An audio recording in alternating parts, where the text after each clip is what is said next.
Hello everyone, welcome back to the live stream for the Quinjet.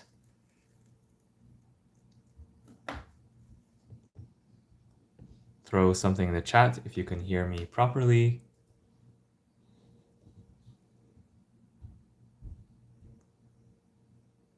And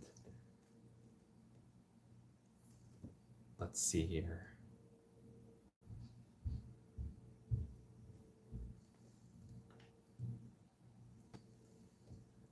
Are we live again? I believe the answer is yes.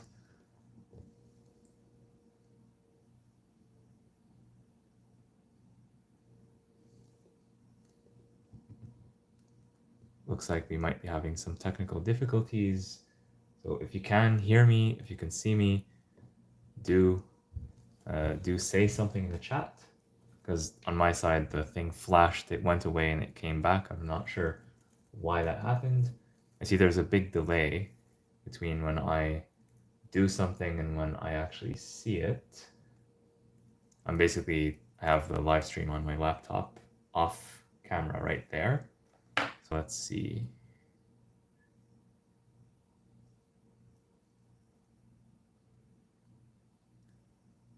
Still nothing in the chat. I brought this in like a minute ago and I took it away, but I'm still seeing it now on the screen. So we'll talk about the teal brick separator right there. Is the chat working? Maybe not. I will send a message for the poll and giveaway. So hopefully people will be able to see that message and maybe you'll be able to write something in the chat after this. So if you tried to send a message in the chat, I don't see it, so please send another message.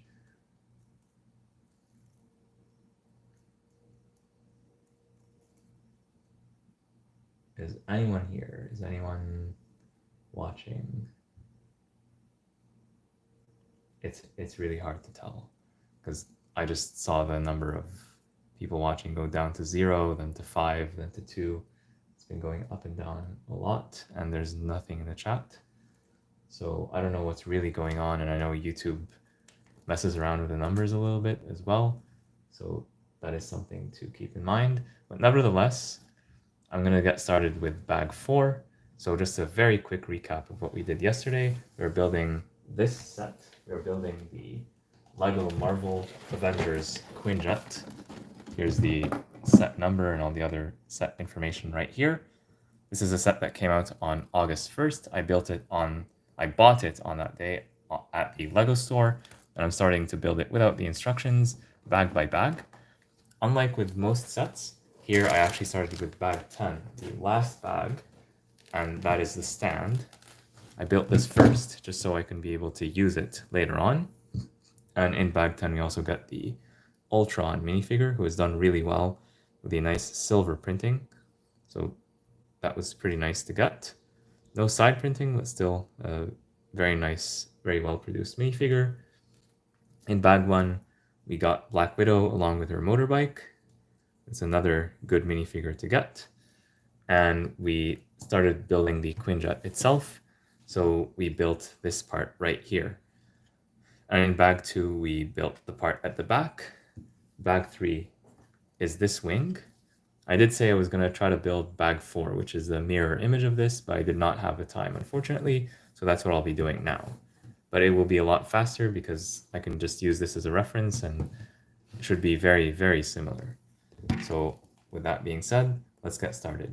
Oh, and these sets right here, these are part of a giveaway. So there's a link in the chat. Hopefully you're able to see that. Go there and vote for your favorite sets, favorite themes, and you might have a chance to win one of these sets in the giveaway. All right, let's go to bag 4. And we'll be starting momentarily. I still don't see anything in the chat at all, which is a bit disappointing, but hopefully it's just a temporary technical issue. I'm gonna make sure that this is plugged in so that I don't run out of battery while I'm streaming this. And I think it's time to start.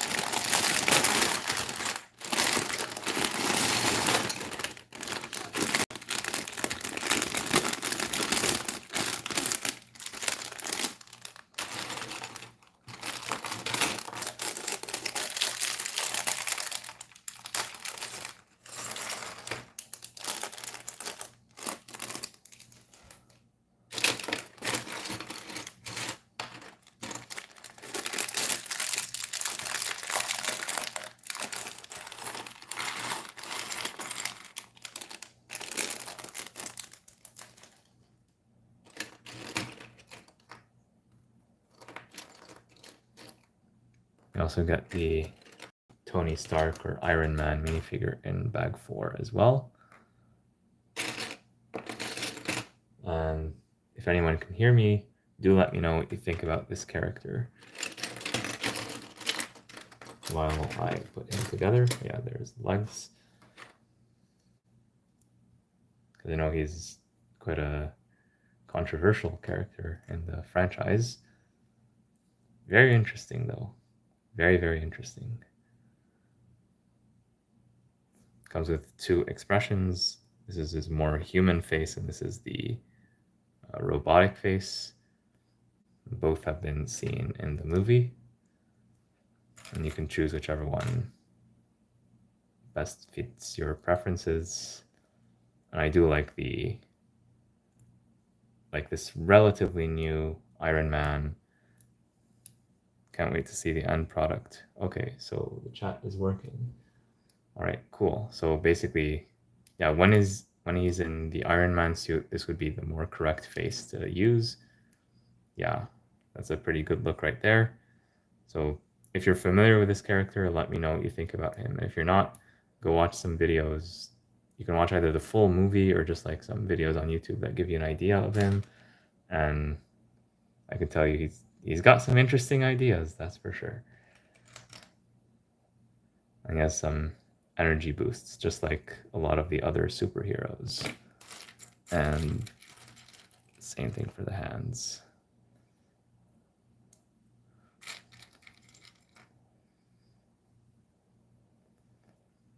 All right.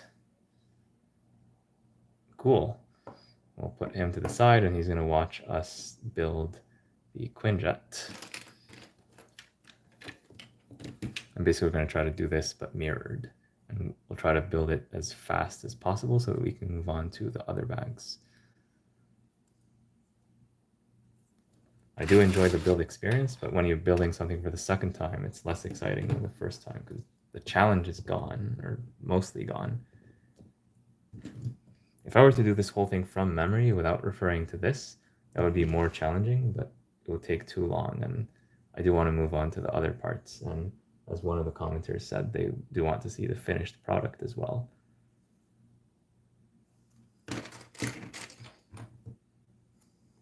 Stickers, yeah, let's do the stickers first.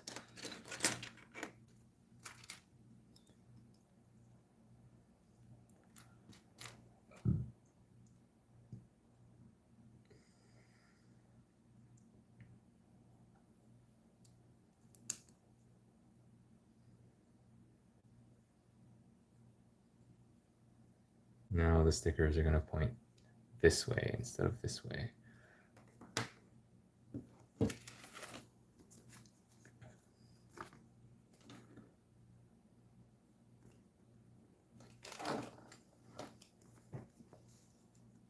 Again, for those of you who were not here yesterday, be very careful of the clear back stickers. If any dust gets underneath, you'll never be able to clear it off. So be careful of any air bubbles, and you only have one chance to apply these stickers. You cannot reapply them. So make sure you get it right, or almost right.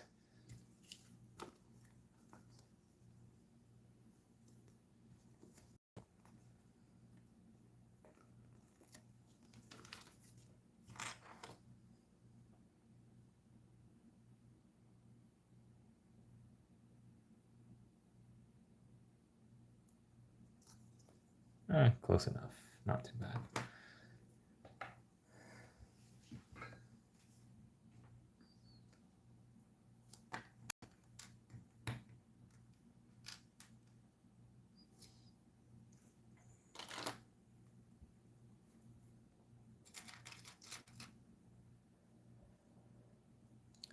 Random stream in the feed, hello. Well, thank you for joining. In case you've never heard of me before, my name is Versatile Fun Designs, and I build Lego sets without the instructions. This is the Marvel Quinjet that came out in August. The set number is in the title of this stream if you want to check it out yourself on lego.com. I'm not selling it or anything, not yet at least, but here I'm just building it.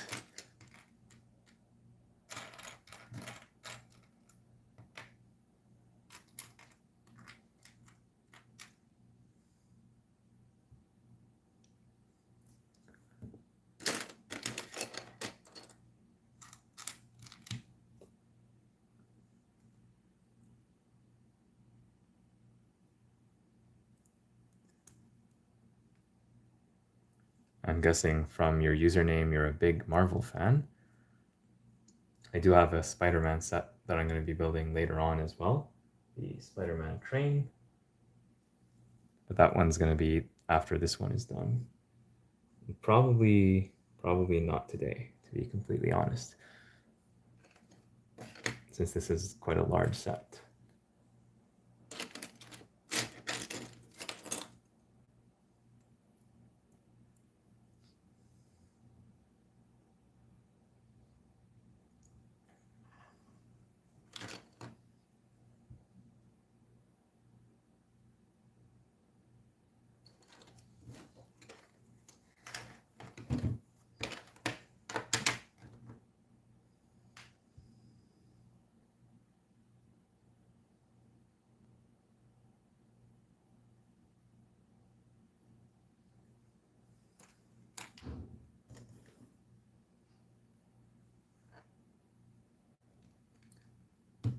And one detail that I really like on these Lego builds, which is very similar to real life, that you have red and green for the wings. So this is going to be the left wing of the plane. Like this is going to be facing forward. This is the front. This is the back. I want the Quinjet pretty badly and the train. I used to be a Lego YouTuber, lol, but my audience has steered me into Minecraft live series recently. I still like make Lego videos. Yeah, it's often an interesting choice between what the creator wants to do and what the audience wants. And it's a fine balancing act. And I've watched an interesting video about this by a very famous YouTuber known as Design Theory. He's talking about famous people like artists, musicians, singers, and so on, and how sometimes they follow the audience too much. They give the audience exactly what they want, but then they end up losing themselves. But at the same time, if you give your audience nothing of what they want, then you're not going to be very successful as a creator. So there's a balancing act between the two. But ultimately, don't lose sight of your own happiness. If there's something that you enjoy doing, then like just you having fun doing that is good in of itself.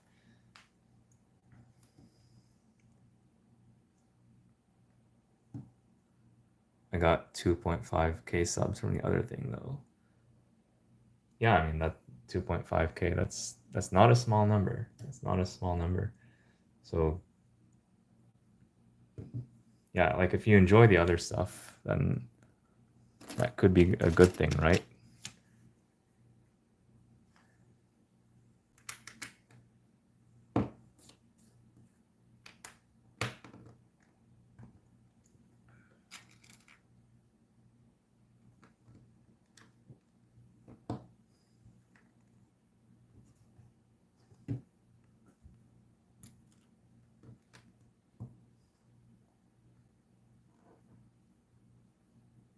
And ultimately,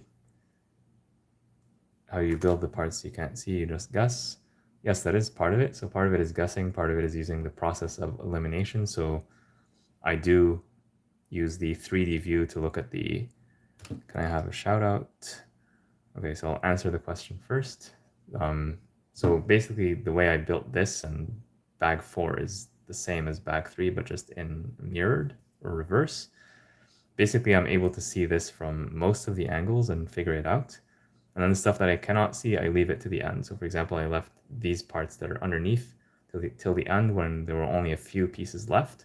So I know that because I used all the other pieces all around, I would have to use those pieces in that specific spot. And so that's how I figured out bag 3.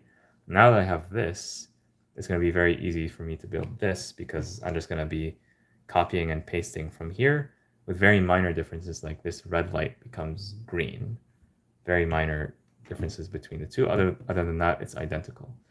And then, okay, the channel 2 is asking for a shout out. So shout out to okay, the channel 2. They put something in the chat, so go check them out. And if you like what you see, then subscribe to them as well. I have not checked out their channel yet, but I'll do that after this stream is done. And I'll do the same for Spidey Steve.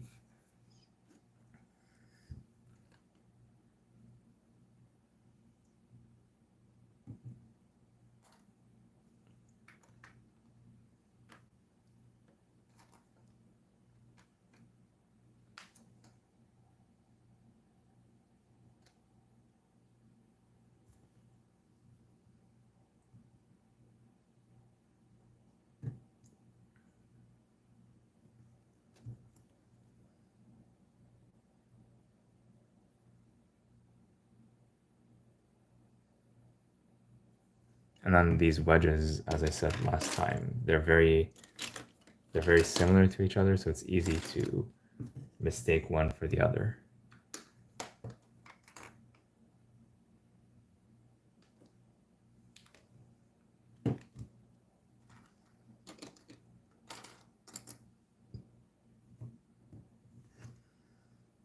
Yeah, like there's this here, there's this there, and then this on top of both.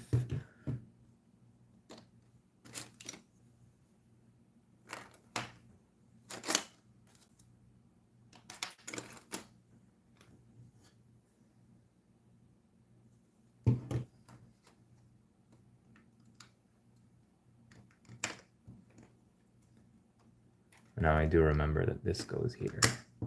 Last time this was a challenge to figure out like what piece goes here, and ultimately it ended up being this one.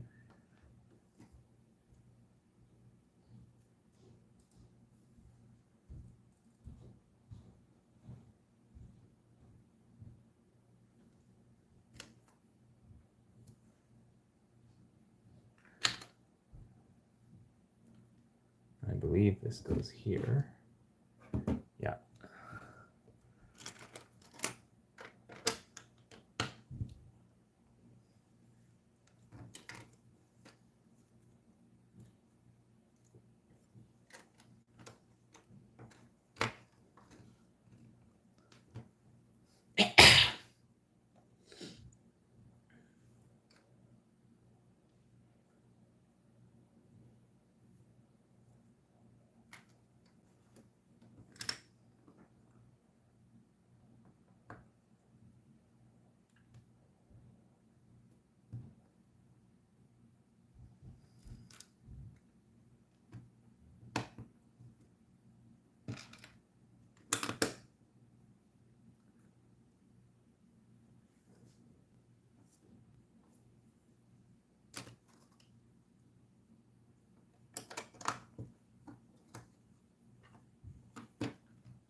Most of these funky colors are going to be hidden away. We're not going to see all these colors when the build is done.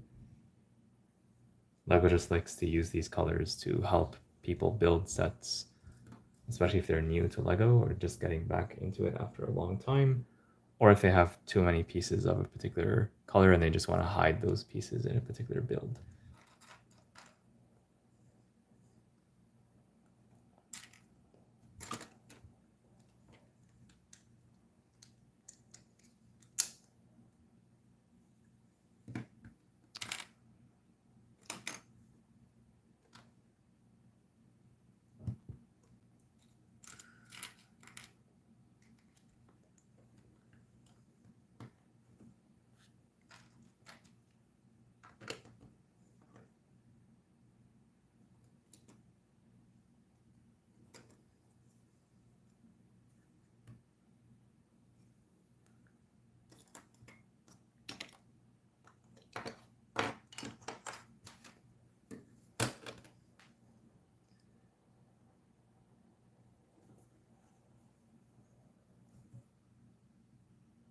I'm looking for this black plate.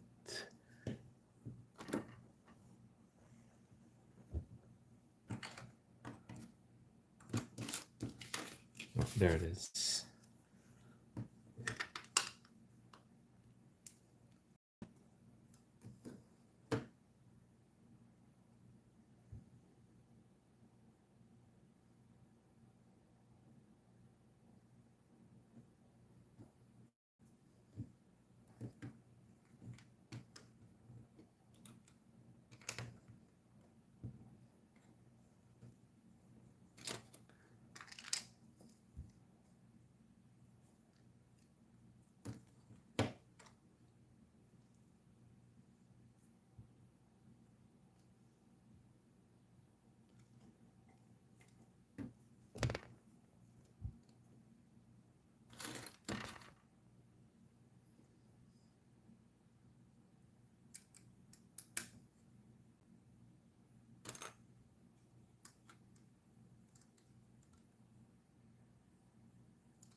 can't do that because I'm leaving a gap here, and that's going to be filled by one of these wedges.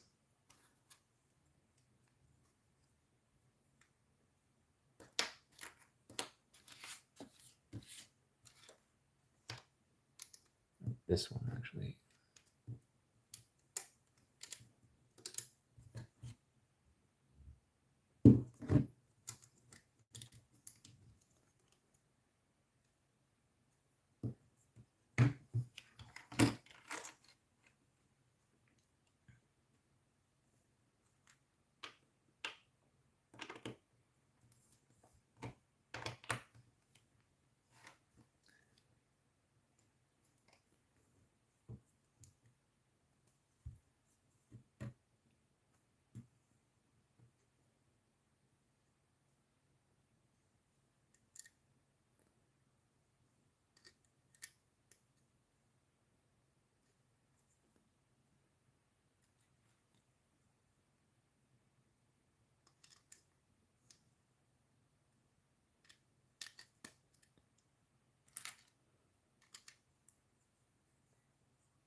Oh, and I can also play the jazz music from yesterday.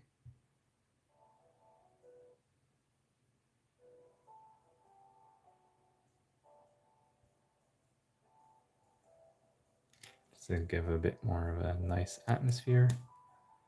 I wish I could use the Marvel themed music, but unlike Star Wars, Marvel seems to be a bit more restrictive when it comes to copyright. I could not find any copyright free Marvel related music.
And here we're using some nice studs on the side construction.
making some good progress so far.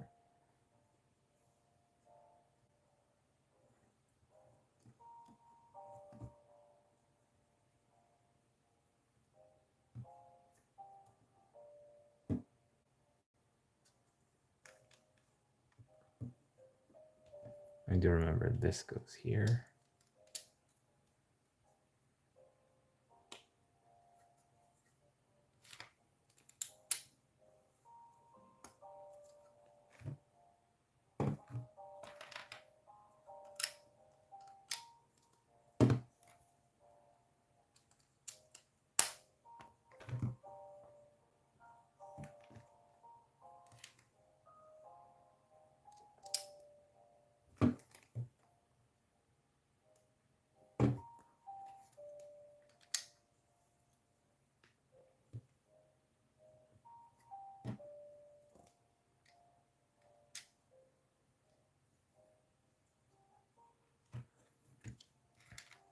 So once again, here we have an interesting construction with these D snot pieces labeled because of their shape like a D when looked at from above.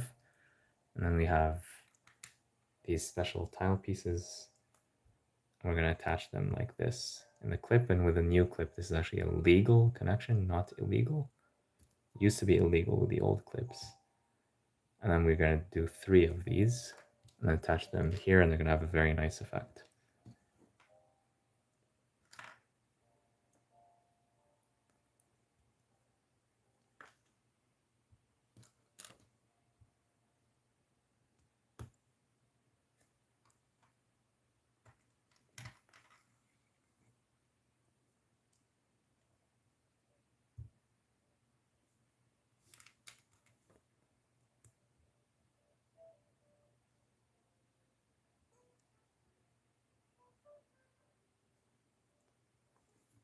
And we just go right here, 3 ducks in a row. Just try to align them properly as best as we can.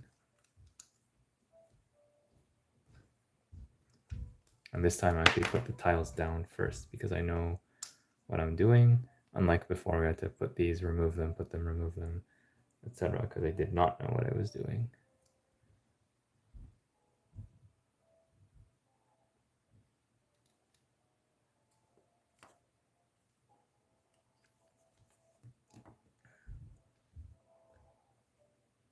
All right.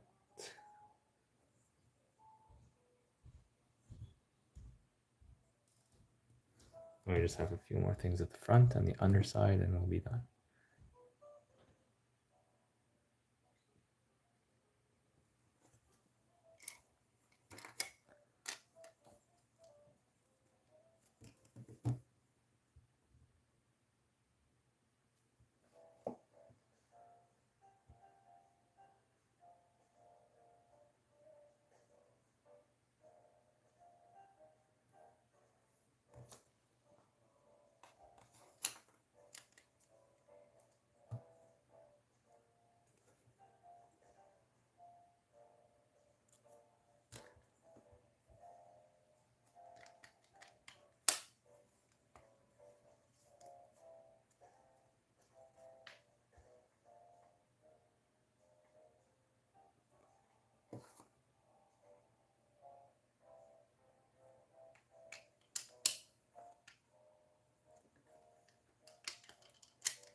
top part is most of all done, mostly done. That leaves us with the underside.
Oops.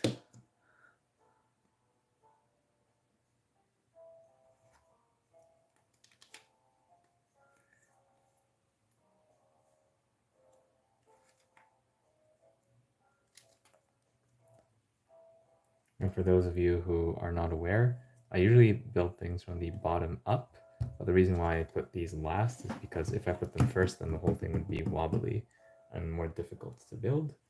So I left them for the end. So bag 4 builds the mirror of we built in bag 3. It's basically the right wing. And we're going to attach this to the fuselage, again using the Technic pins, same as with this one.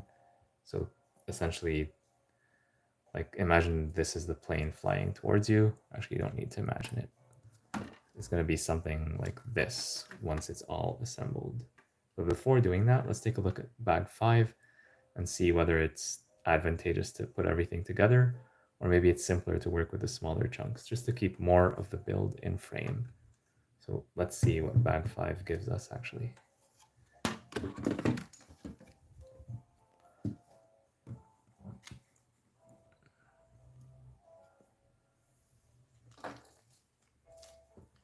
And do let me know your thoughts in the comments down below about the build, the stickers, the minifigures, whatever you want to talk about.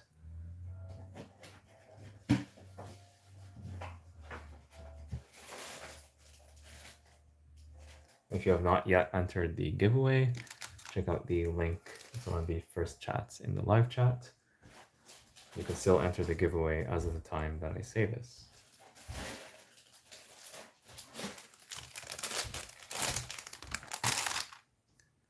So there's bag 5. And let's see, what are we going to do for bag 5?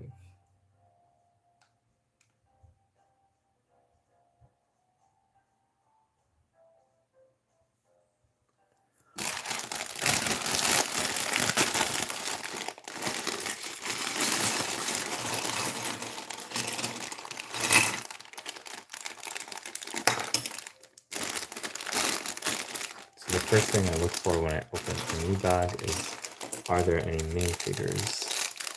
If there are, then I usually build those first.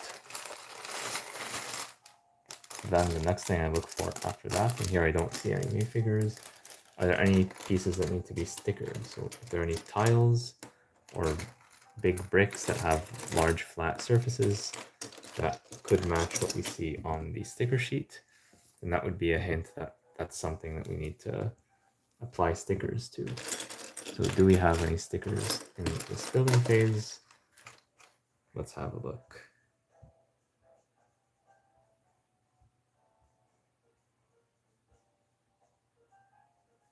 It looks like yes, but not that many. Just 2 small stickers on 2 light bluish gray 2x2 tiles. 2x2 or 2x3.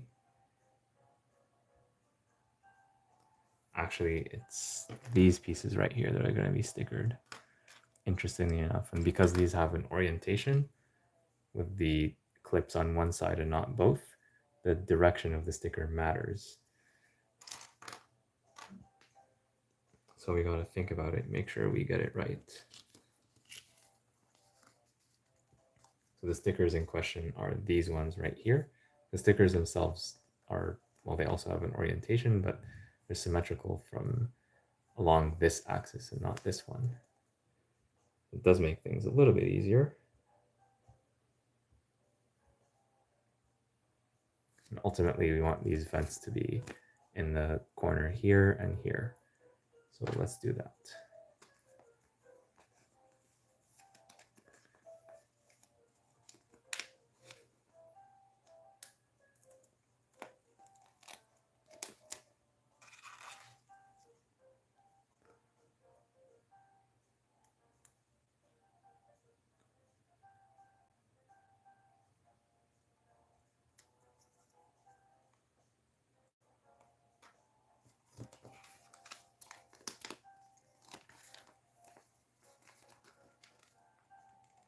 Of course, we'll do the same thing mirrored on the other side. The clips have to be pointing the opposite direction.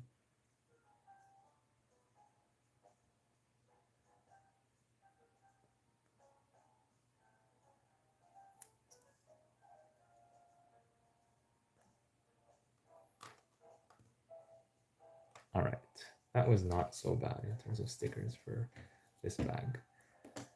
Now, as for the build itself, we're going to continue building out the wings. The way we do that is like in a semi-independent way.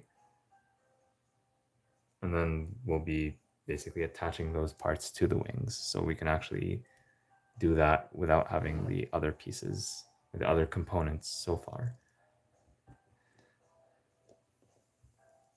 And again, it's going to be a mirrored build, so maybe it's best to build both at the same time.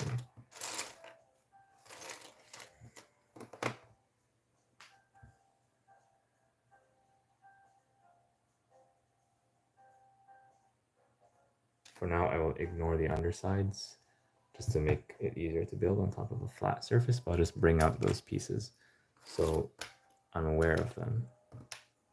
We're going to have this. I assume for now that's perfectly mirrored and do any corrections later. So there's like very minor variations between one side or the other.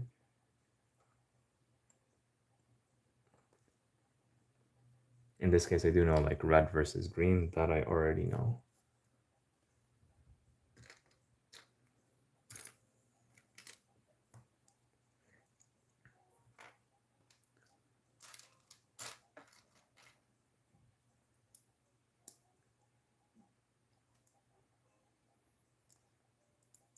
So if it's like this on one side, I'm pretty sure that it's going to be like this on the other side with the red on this side.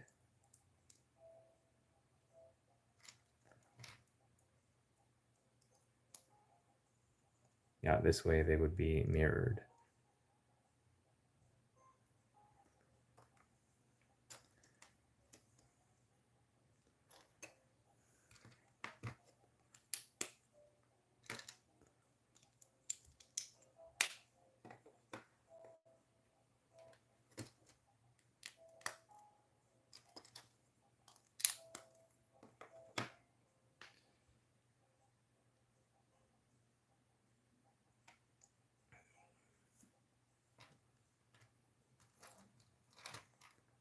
Notice that these pieces are in the small bag and these mirrored pieces are in the large bag, just so that you don't mix them up. So this piece is going to go along with this one, and this one is going to go here, like these two pieces right there, and same thing on this side.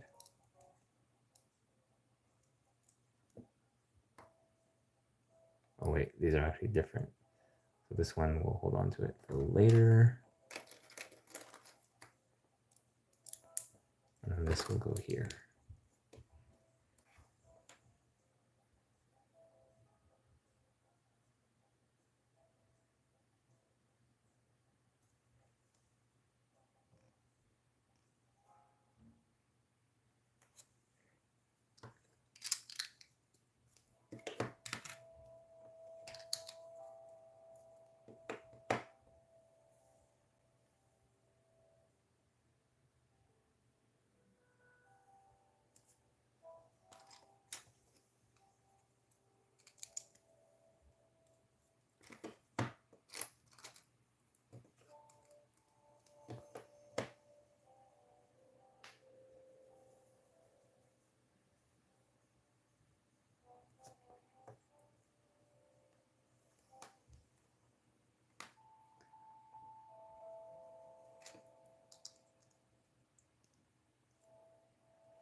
hard to get these to be perfectly aligned, but I think that's close enough.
Okay, now that most of this is built, we can start to add the stuff. It's going to go on the other side.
Through the process of elimination, it's very likely that this 1 by 1 goes here.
Oh, this goes there actually. It's very easy to get these confused.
these are parts of the wings that are going to be clipped on, and then we're going to have more stuff clipped onto them here. And now, how does this fit in with the grand scheme of things? Well, we're also going to come back to the fuselage and start adding parts to it here. So perhaps this is a good opportunity to use the stand, or I could just attach the pieces here because it's like this is fairly flat on the ground, and I can apply lots of pressure here and that's fine. The stand is useful for adding stuff like to the bottom or to the side, and we want to be more precise with it. Just before we do that, we have a couple of these pieces on either wing component.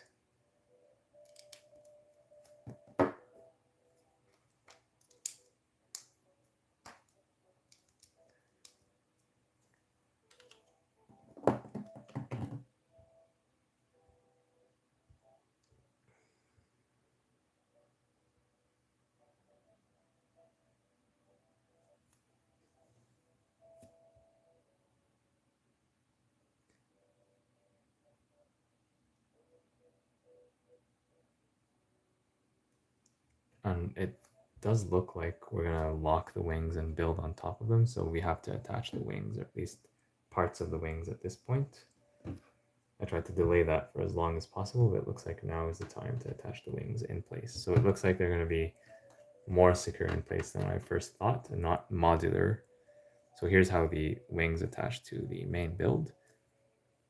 So they're going to go in here, and you see the tile versus plate is very important here, because this one's going to be right next to a piece and this one is not. And that's why we're using these Technic bricks right here, that otherwise would look quite ugly. Well, that's the reason why we're using them. Although I do think if they use just like one Technic brick right here and another one here and made this just a regular brick, that probably would have been better, although maybe slightly less stable. And here's another look at the other wing, one that we just built in bag 4. And there's a slightly different angle of attaching the wing.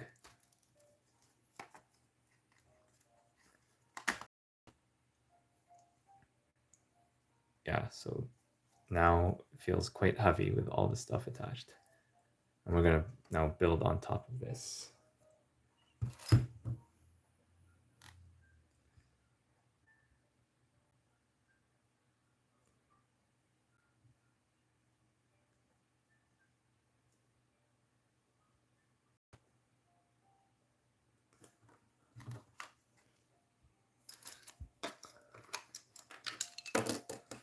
And I'm just going to move the pieces away and towards me, just because there's not a lot of space in frame to show both the pieces and the build. So give me a moment to do that.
For those of you who are just joining the live stream, welcome.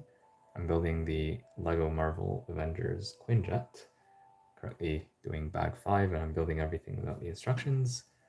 We recently attached the wings together, and now I'm building this part of the upper fuselage, a word which here means the main body of the airplane.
And here it's basically like a puzzle. You see what's there, you see what you need to add, and you have to like do the mental calculation, which is quite fun to do.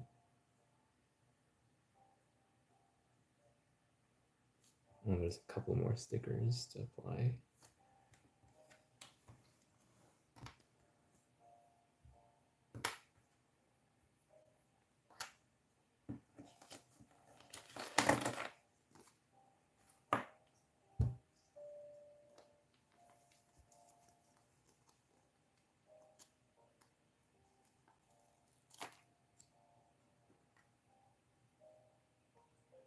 This is a model or a schematic or a diagram of the Quinjet.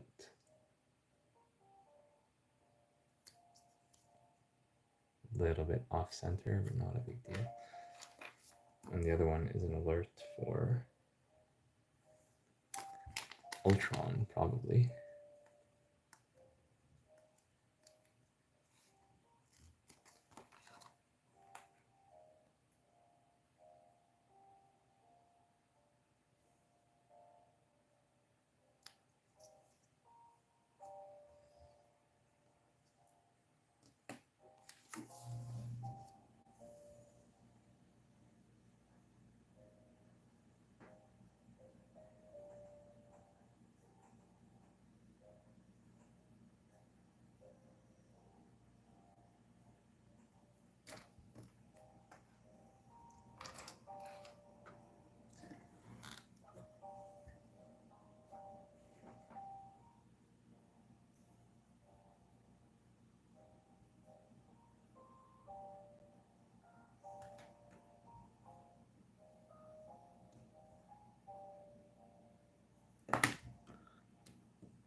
looks like this part we got wrong somehow. We'll have to undo this and this because we need pieces from here that we put in here. We need to take those pieces out. This is never fun to do, but it's part of the process. This is actually one of those pieces that we'll need.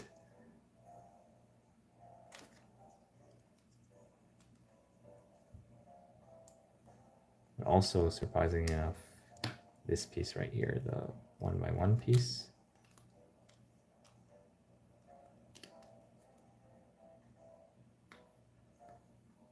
we will need this, surprisingly enough.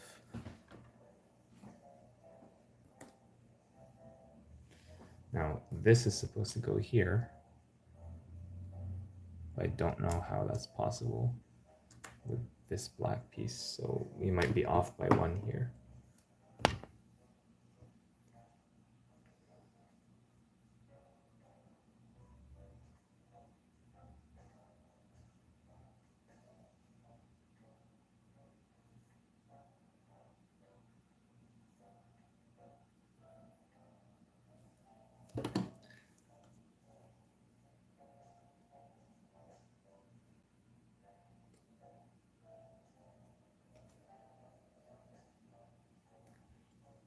Yeah, this should have gone here, but that does not address the issue.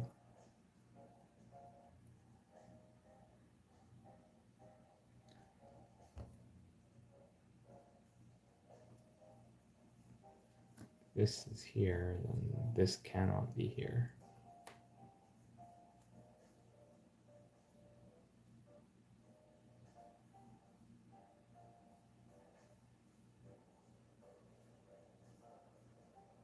Or maybe it's this side that's wrong. But there's nothing else that would fit there either. So we have a mystery on our hands. Maybe this does go here and then we use this here.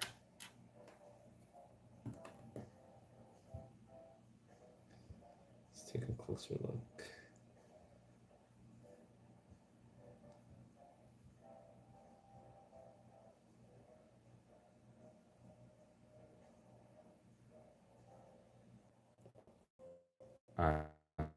I'm live. Okay, so at one point I got disconnected and now I'm connected. I hope that everyone is still here, that you can still see and hear. Yeah, we do need to use this piece here, but we're gonna have to use some filler piece here that I just don't know what it is. Maybe it's this piece because we're not using it anywhere else. So it would make sense to hide this here.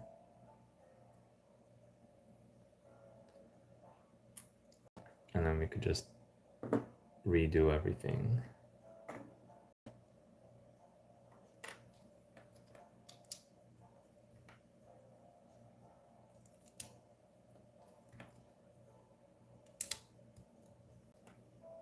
I will not bother doing this for the other wing because I'll just go into my bag of extra parts and extract this from here. In exchange, I will have one more of these red pieces, which is more valuable in my opinion, a transparent piece versus a non-transparent piece as an extra part. It's a very minor variation that does not really affect the final visual appearance or the functions of the set, so I'm fine with making that substitution. And we will be using these 4 pieces soon enough. So yeah, the wings are fine in the end. And we have these that we place here and here.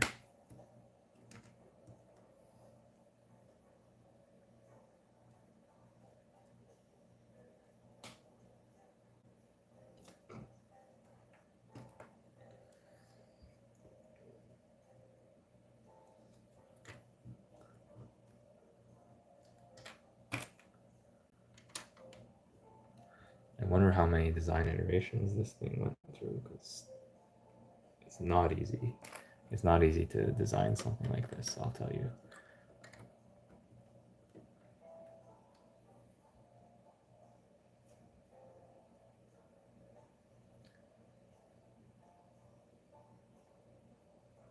Actually, never mind. We do need that green piece.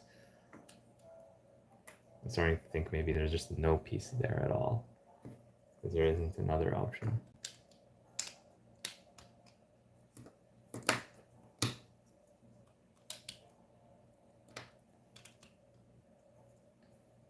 It's strange for LEGO to leave gaps in their builds, but they have done that in the past with other sets, so it's not entirely out of question.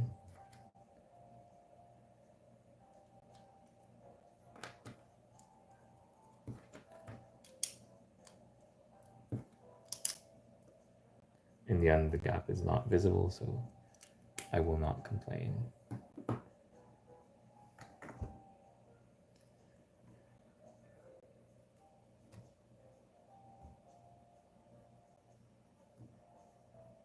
This feels wrong, having studs here and here. So that means I'm sure we're gonna have to tile this off.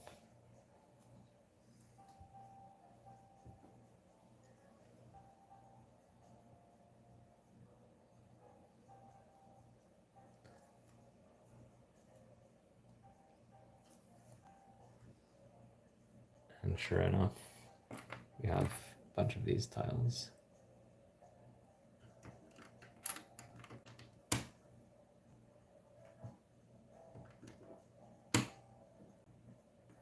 Before adding this piece, we probably want to attach the stuff to the side first.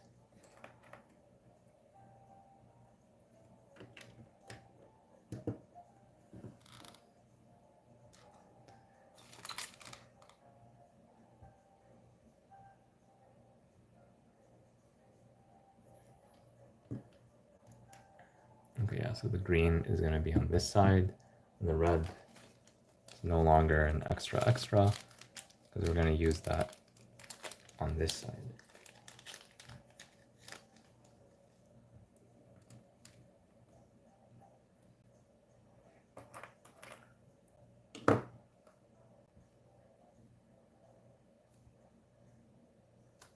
And then on the outside of this is where we use these two, right here. I don't know why, but that's how the design looks like.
It all comes together very quickly once you figure out the basic pattern.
And then it all comes together in the end very quickly like this.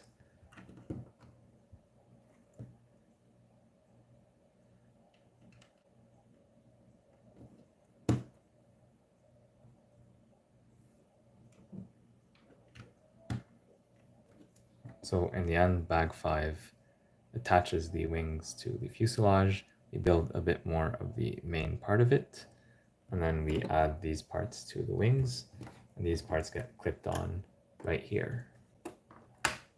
You can see the thing is starting to take shape and it's starting to get pretty large.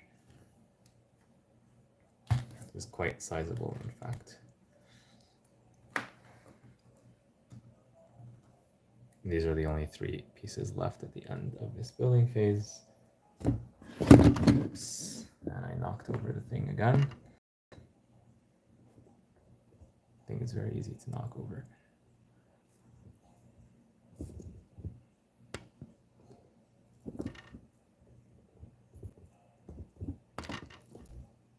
Just trying to reposition the stand to make it more sturdy. It's a tripod, so it should be pretty sturdy.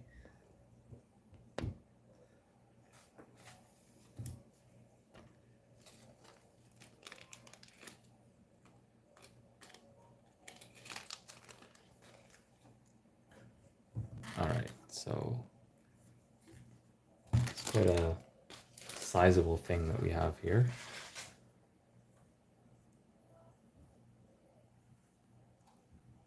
Yeah, it's quite large and quite heavy also. Now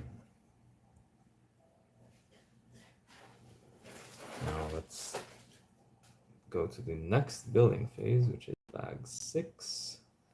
Let's see, what do we build in bag 6? So first of all, make sure that you open bag 6 and not bag 9. So make sure that you're holding the bag right side up and not upside down. That's very important.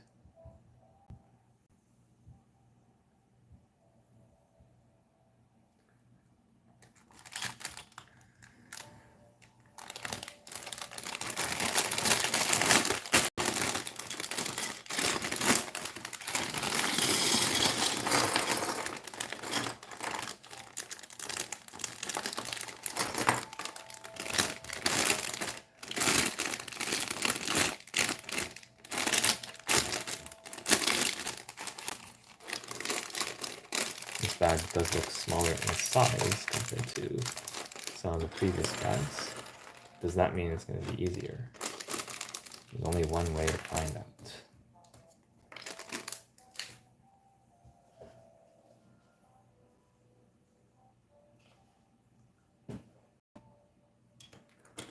You got a minifigure in this bag. Who is this guy?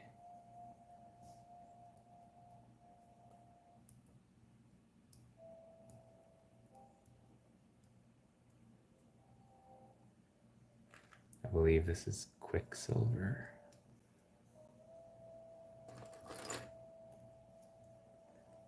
Boo. No leg printing, no dual molding. I wish they gave us a bit more effort with this guy, because the torso is nice. It's well printed and I like the sparkliness of it. That's very nice. But then just the plain black legs.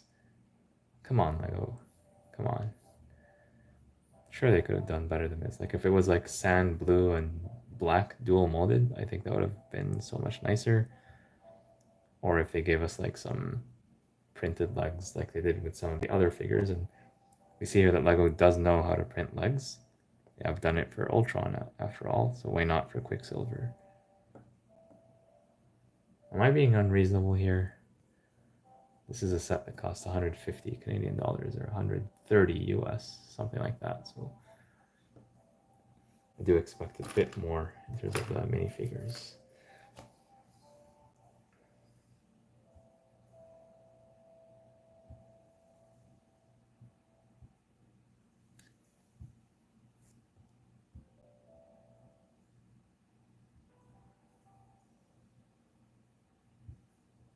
It looks like in this bag we will be building the cockpit.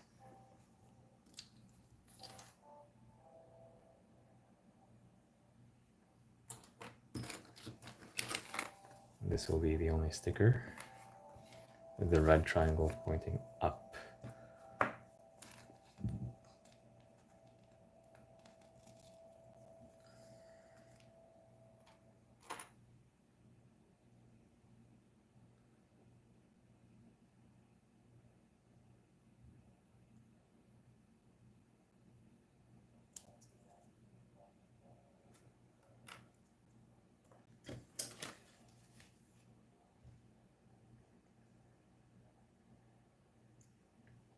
We are using this specialized piece just to get these nice curves, and it's pretty smooth from lots of the underside.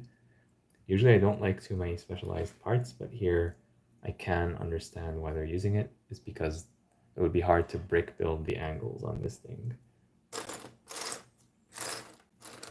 I don't know how else the designer could have done that, to be honest.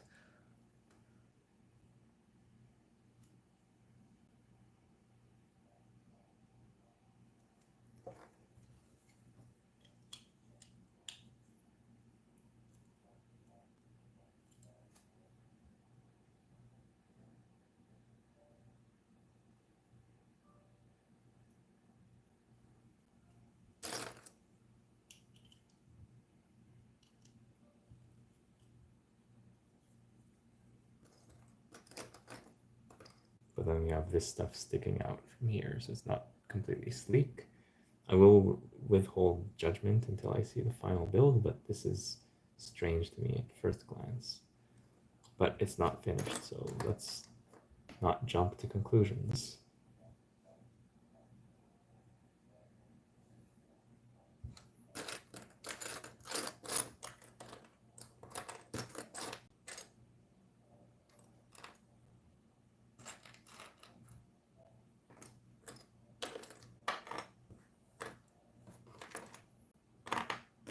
Also, lots of bricks in this bag. 2x4 bricks. Not something you usually see in modern Lego sets.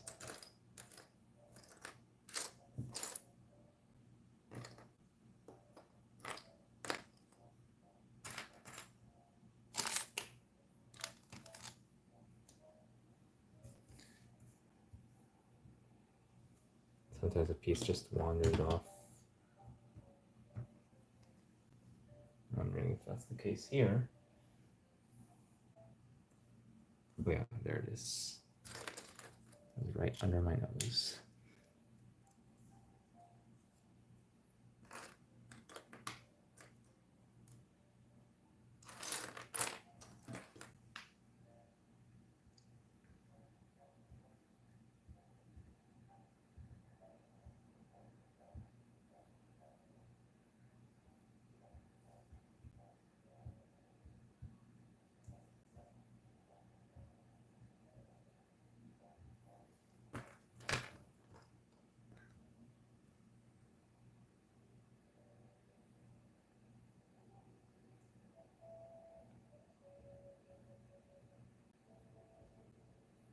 I have lots of studs on the side here.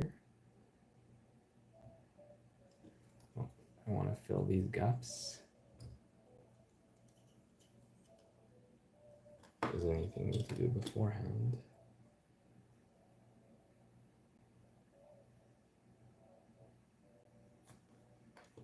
Doesn't seem like it. And I do like how this piece that Lego made fits perfectly with this piece. I'm not sure if they designed both at the same time or they designed one then they designed the other to fit with it. But ultimately, this looks like it's just one piece. Pun not intended, but yeah, that's very nice.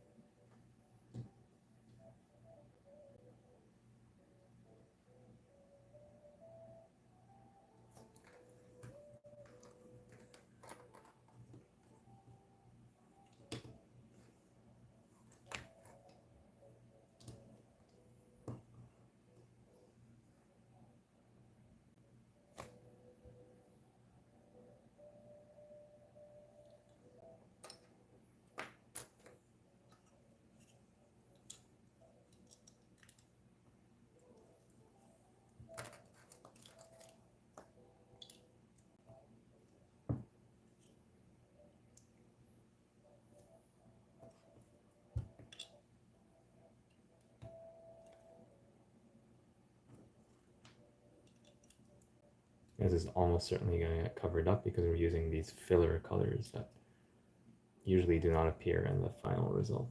So there probably will be something that covers this somehow, I think.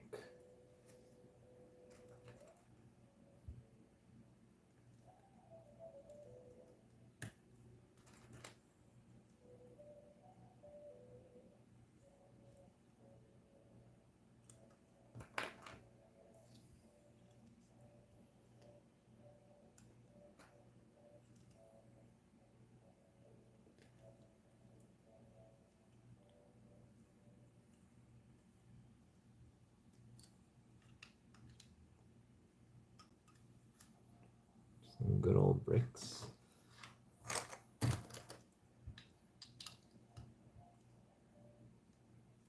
This whole thing does feel a bit narrow to me.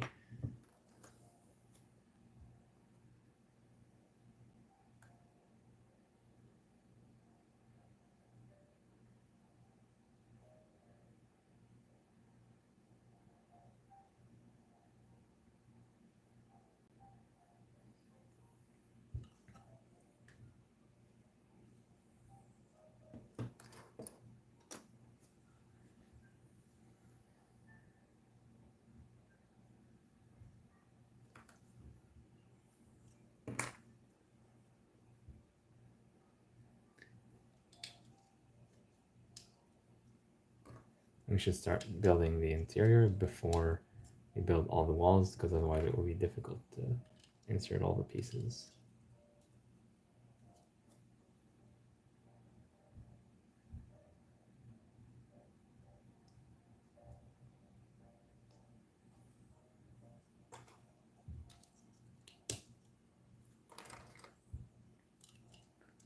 And then if we insert these pieces, then it's going to be hard to insert the stuff that's studs on the side. So probably it's best to leave these off. So it's a delicate balancing act that we have to follow here.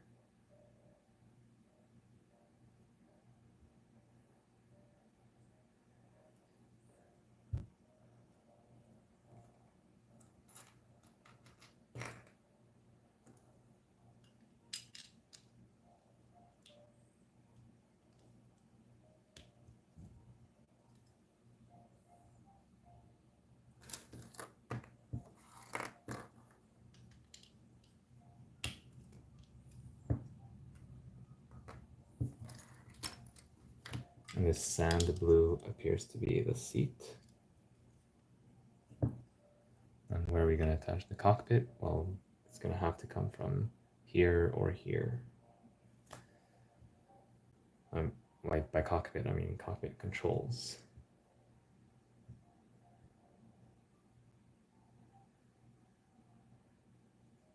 Oh yeah, this is actually some nice part usage. So we want to go from here to here. Well, this actually brings it down to the right level.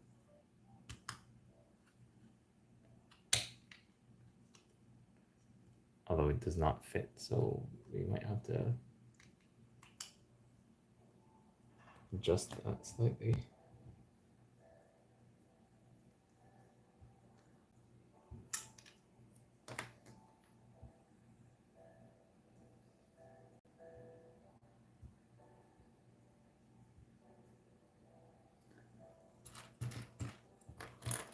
Using this.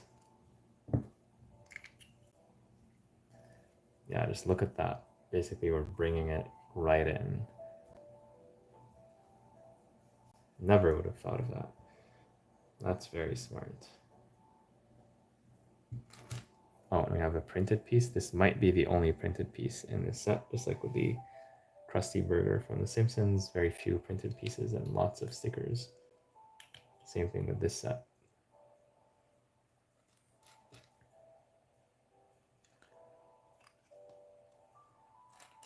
At least they printed one piece.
Then we're going to use some pretty interesting studs on the side construction to do this, because it looks like this is not going to be held by anything.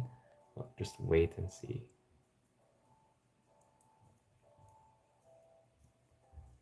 It does not look like there's anywhere where we can attach this. This is all smooth, but you could just take this, attach that, and voila. You reinforce it with this one on the other side. And because this is a pretty light assembly, it's actually held in place completely from the side and only from like these side pieces. So that's another genius move by the designer right there.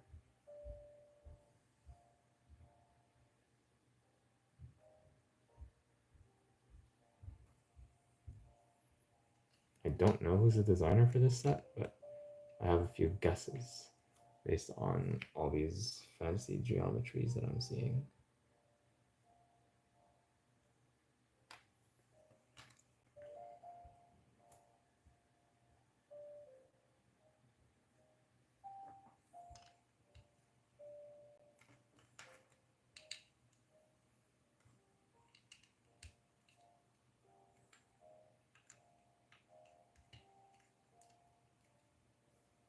Some headlight bricks on either side. We're going to attach stuff on the side with an offset.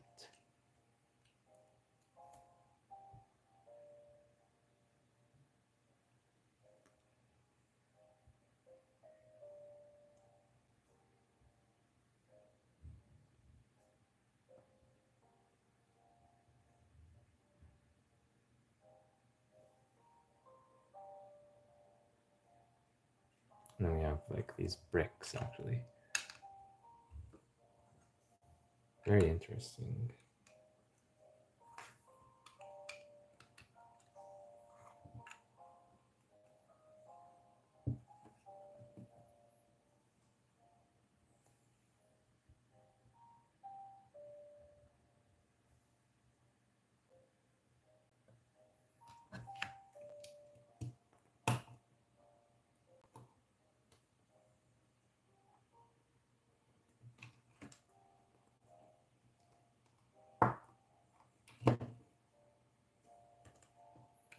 Feels random, but it all is coming together in a very interesting way.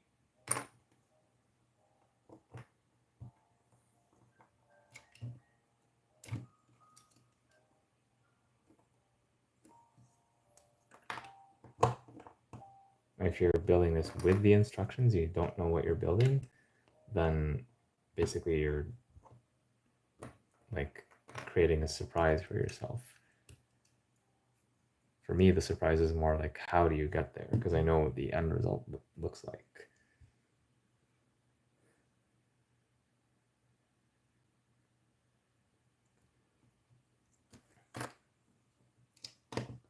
Okay, so now we can finish up the interior with the studs on the side stuff.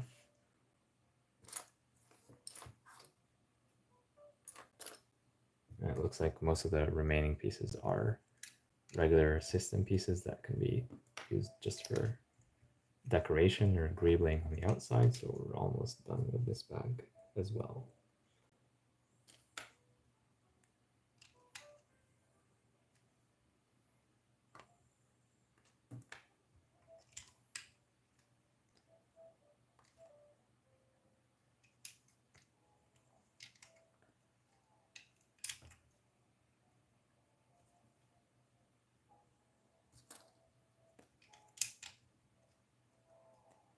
And now we can attach these pieces here and close it off.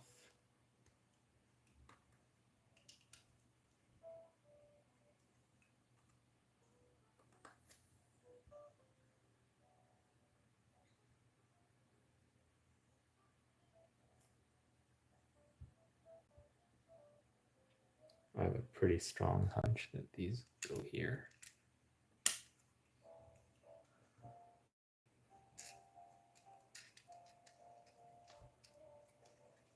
Actually, it's just easier to attach it to the underside of this.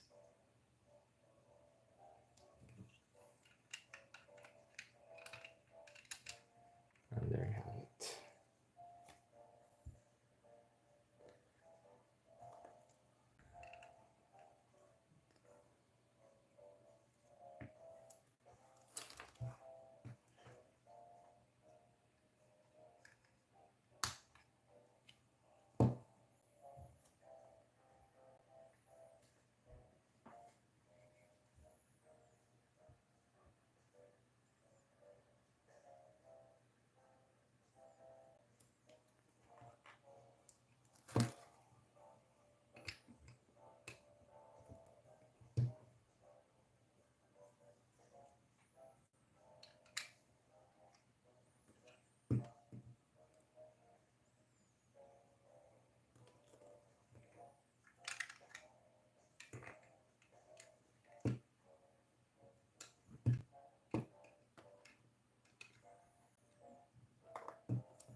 And surprise, surprise, this fits perfectly.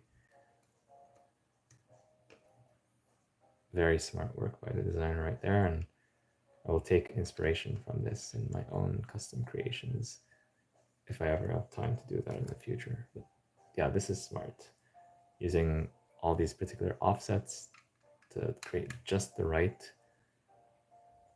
yeah, like basically using the bracket right here and the headlight brick right here creates, they cancel out. So you have like a one stud or one plate difference.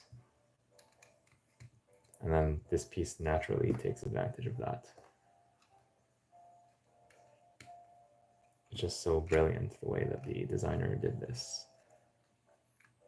I feel like the Lego Marvel designers don't get enough credit for what they do, because all the criticism of Marvel is about the minifigures and how they lack dual molding and stuff like that.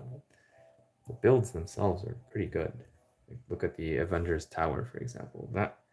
That's an amazing set.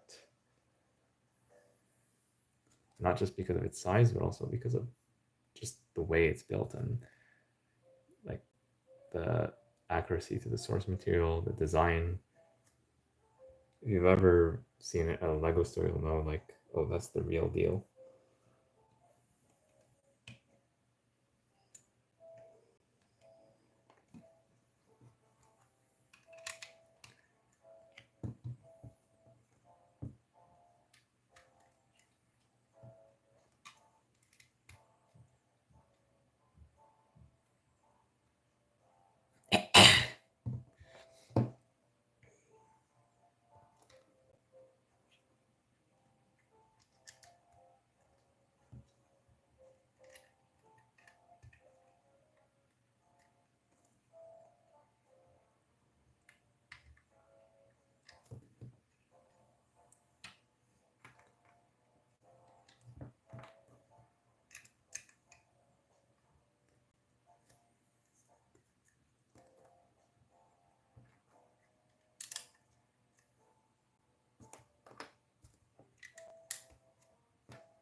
They give us exactly the pieces that we need to get this right.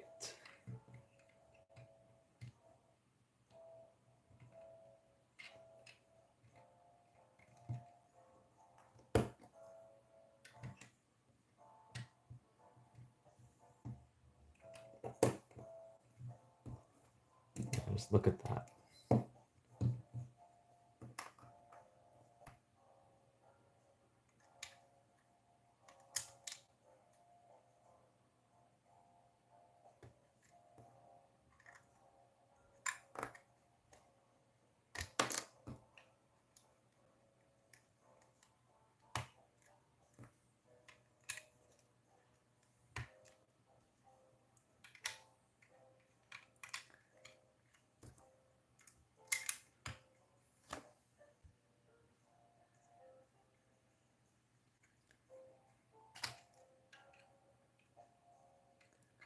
Back 6 builds the cockpit of the Quinjet, and it also gives us the Quicksilver minifigure that we looked at a bit earlier. Here's a look in case you did not see him earlier in the live stream. The figure is good, but I just wish we had better legs instead of just the plain black ones. And this is impressive to me, the way that this is done with all the curves from the underside, from this side. Isn't that special? There's a bunch of clips here and here to attach it to the main build, and I'll think about whether I want to do that now or later. Let's take a look at bag 7 first.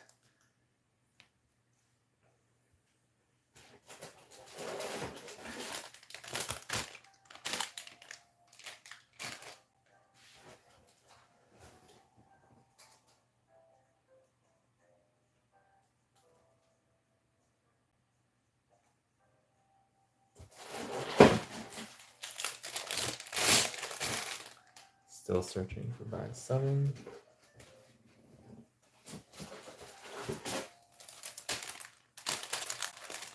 This is bag 7. It also doesn't feel too large.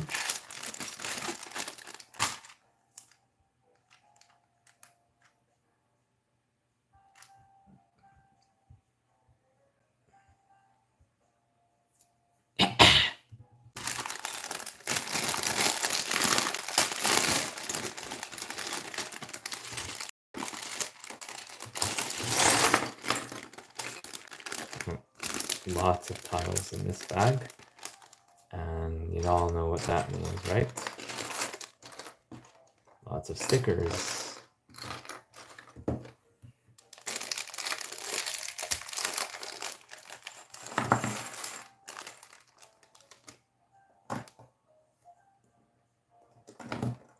I'll keep knocking over the minifigures because they're very easy to knock over when not on a studded surface.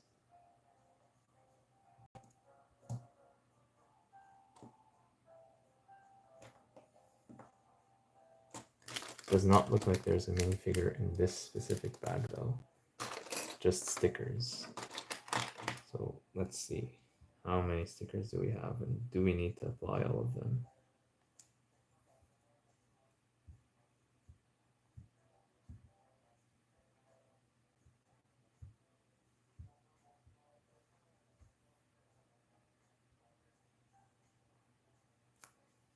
So 1, 2, 3, 4, at least 4 stickers, at least 4.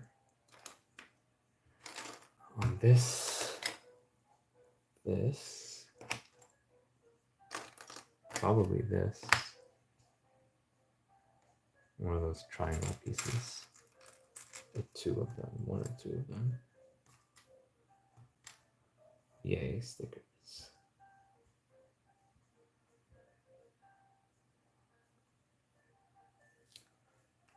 So the triangle one is going to point this way, and the sticker is going to point down. It has to match the shape. So this one right here. So sticker number 8 for bag 7. Spidey Steve is back. Welcome back. Wrong brick separator. I'm using the teal one for this set.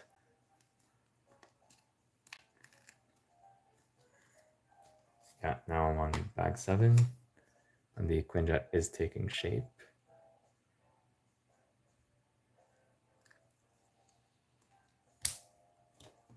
Here's a look at the main build so far, by the way. It's pretty large, quite large.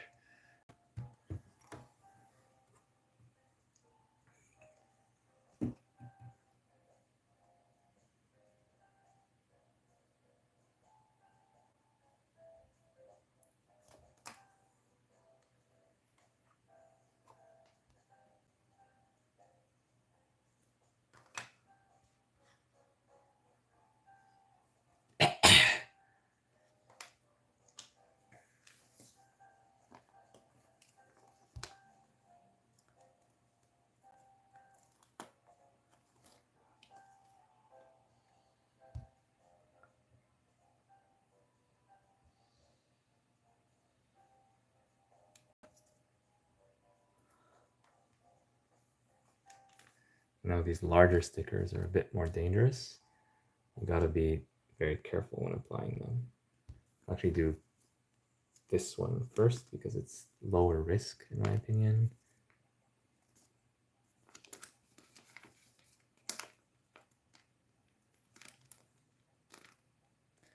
And if you don't like these stickers, I think you can leave off some of them. Not all of them are mandatory. Like this one, for example, I think could be considered an optional sticker.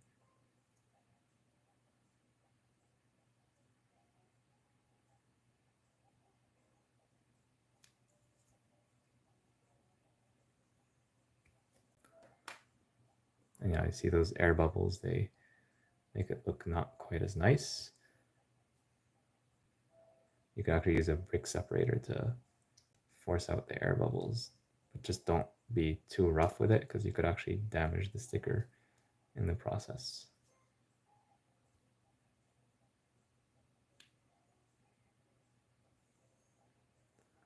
We'll try to get a better result with this one here, and this is the Avengers logo. It's actually pretty important, and I wish that they would have printed at least this. I know they cannot print every single thing, but it would be nice to print at least some of these. And I have the feeling we might have forgotten a few stickers from a previous building phase, but let me finish these first. Make Make sure there's no dust.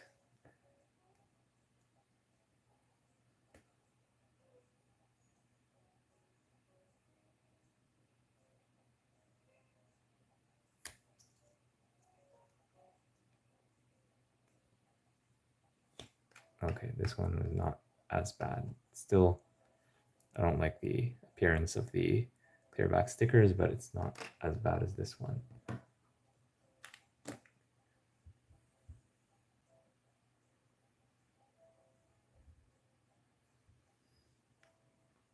Okay, I think those are all the stickered pieces in this building phase. I think so. And now basically we're going to take all these pieces and apply them to one of the wings, specifically this wing right here. And I wish that we did more of that and we just attach the wing at the end. That would make it easier to build and easier to show the build. But we don't always have that luxury.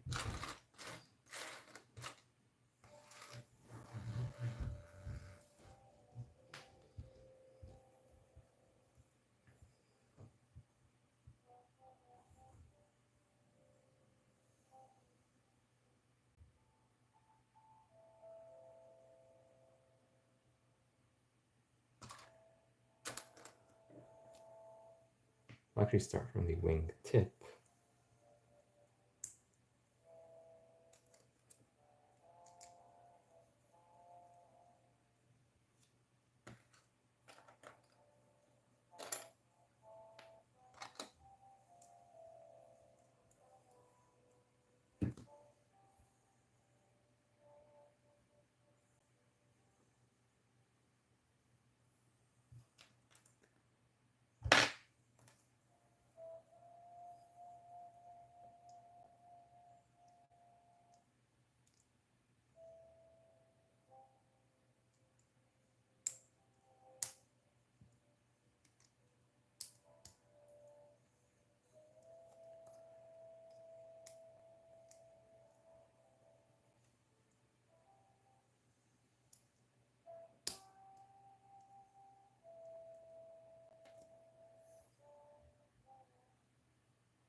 This actually gets attached right here to the wingtip. So in the end, this is gonna fold like this, just like in the movie.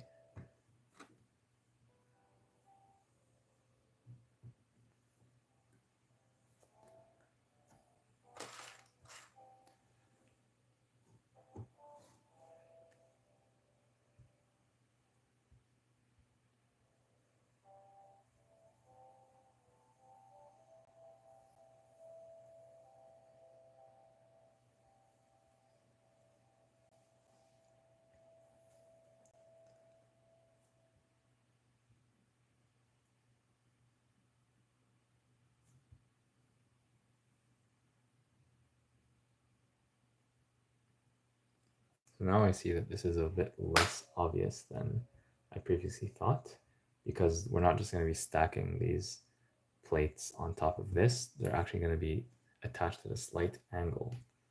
So we're going to have to use, looks like we're going to have to use some Lego Technic to achieve that angle in combination with maybe some of these clips, because I see some Technic pieces like this and this. And I see this thing right here that looks like we're going to clip something in place, and then we're going to have something to set a particular angle. So these pieces are probably used for that purpose. To think about this a bit more before we just start attaching pieces there.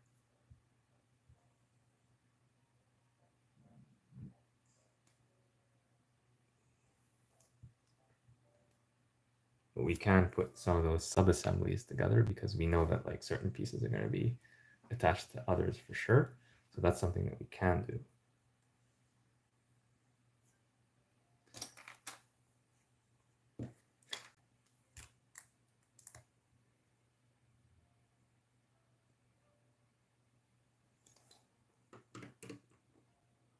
So we know, for example, this is going to be like this. That's the general idea.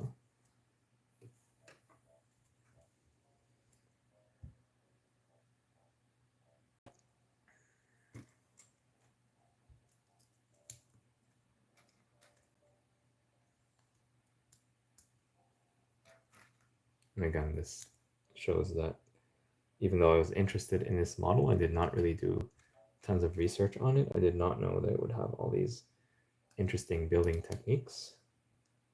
And so I do find myself surprised in a very positive way.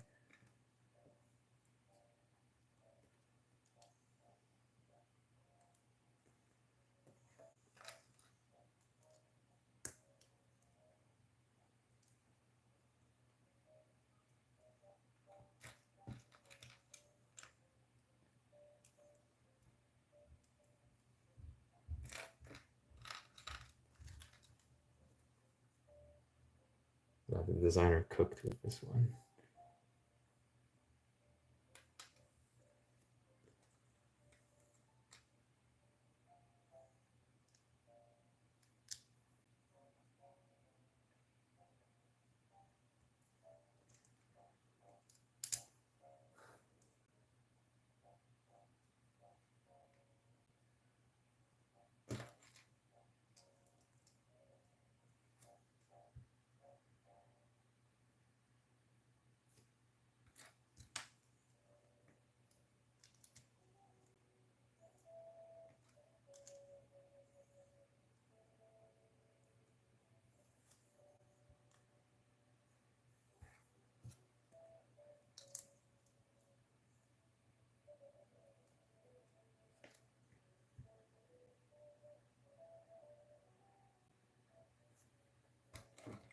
And we have this piece, logically it would go here.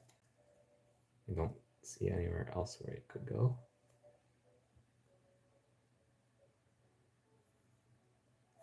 And just as a sanity check, yeah, it fits perfectly.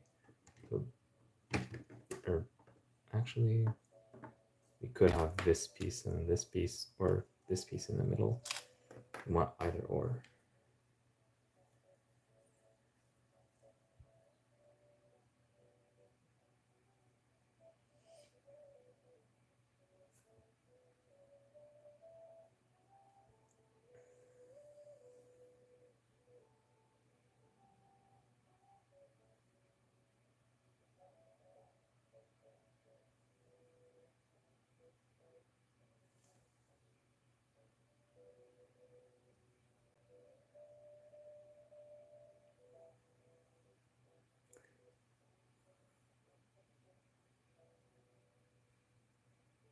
It does look like this is the most likely way to do it.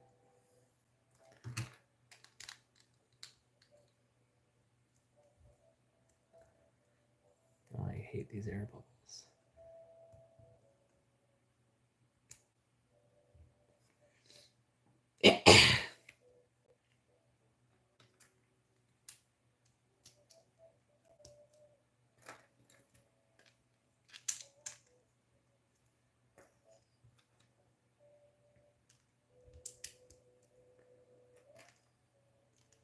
I do love attaching tiles to plates.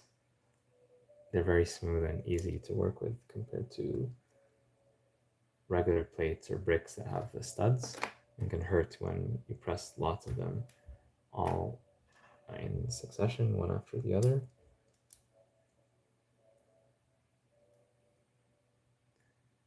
I do think I got something wrong here. Yes, these blue pieces need to be moved up.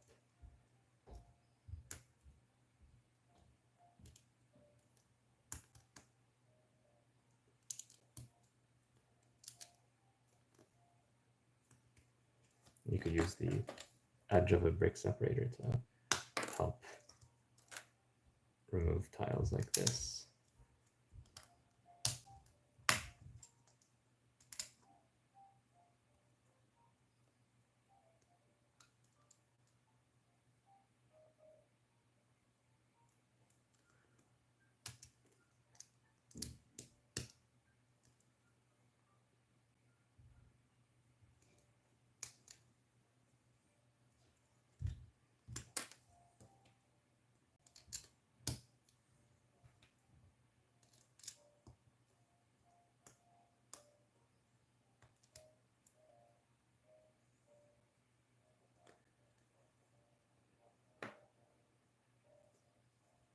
So we're running out of obvious stuff to do, but already this is a good chunk of the pieces.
So here we need to figure out what goes underneath. That's the less obvious part.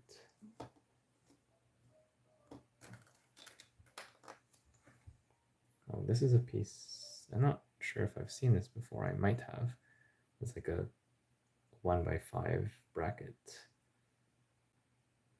I don't think this is new, but it's not something I've seen too much.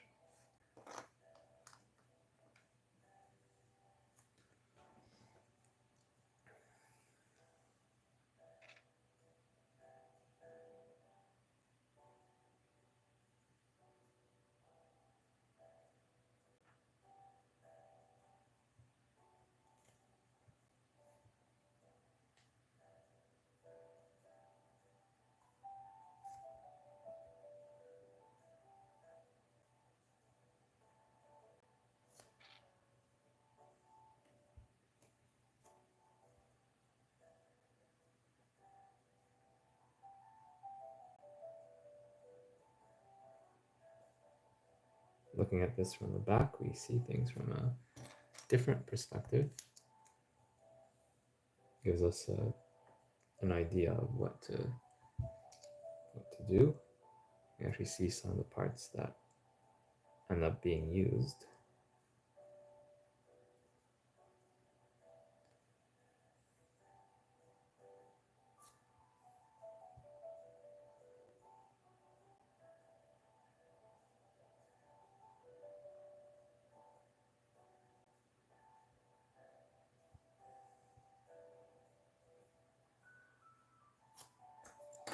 Probably this goes here. I'm not sure, but probably.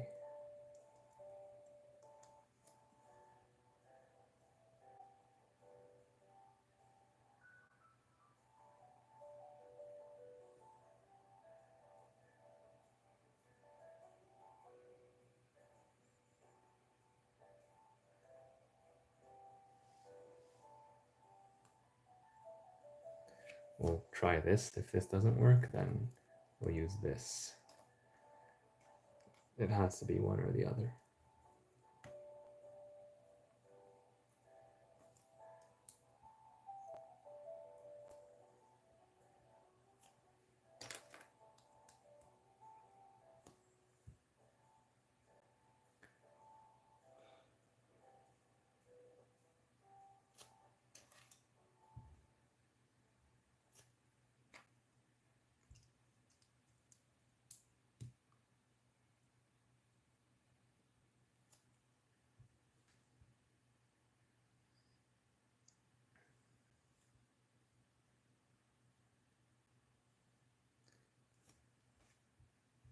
let's restart the jazz music.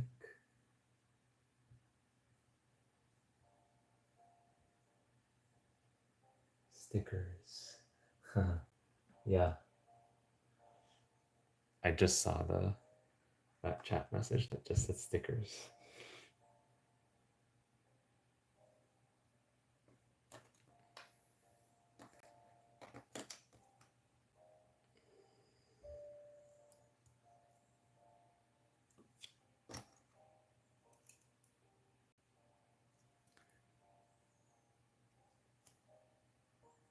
This is not the most stable way to build things because this can easily fall apart.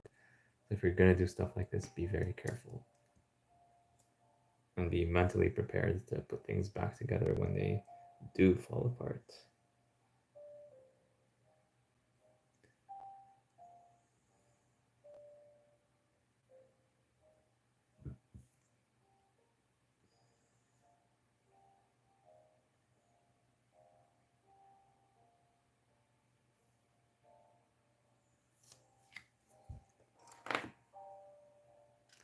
Somehow this comes over here. Either I don't think it's attached to it directly, is it? Actually, it looks like it might be. We'll find out soon enough if that's actually true.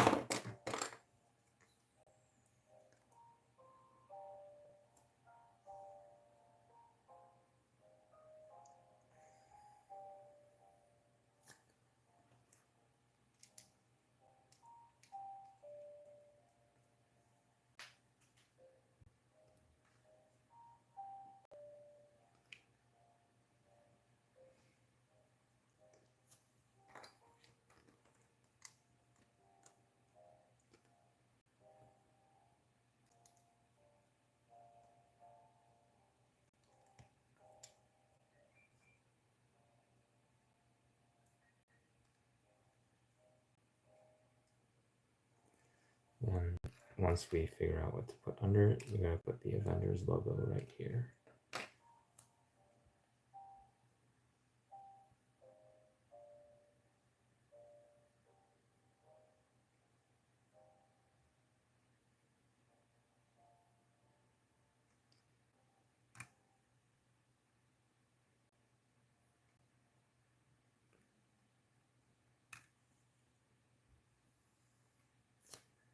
Yeah, it's another one of these, unsurprisingly. And this goes here. What happens underneath it? We actually have one of these.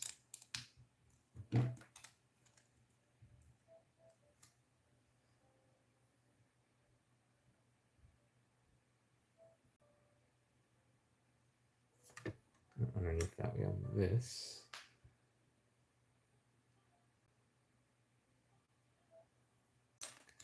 And this, so it all fits together somehow.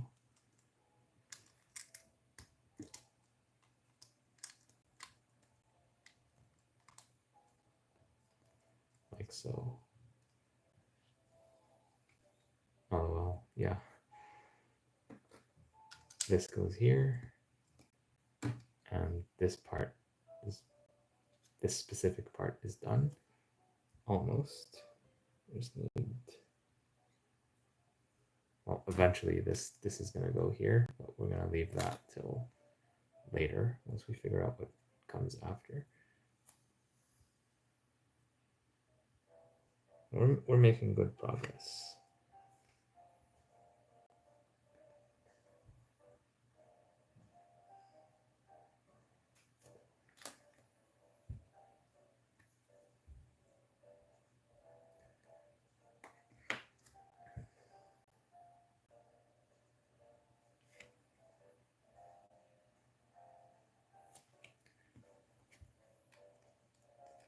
This goes right here.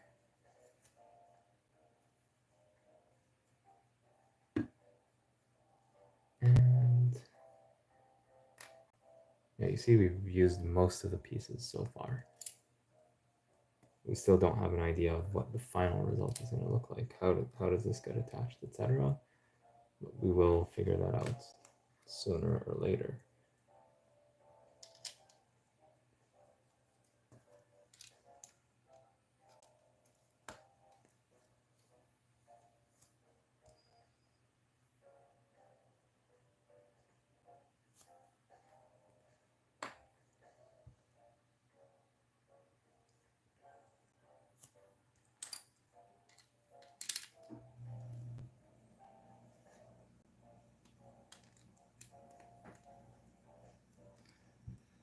That makes sense.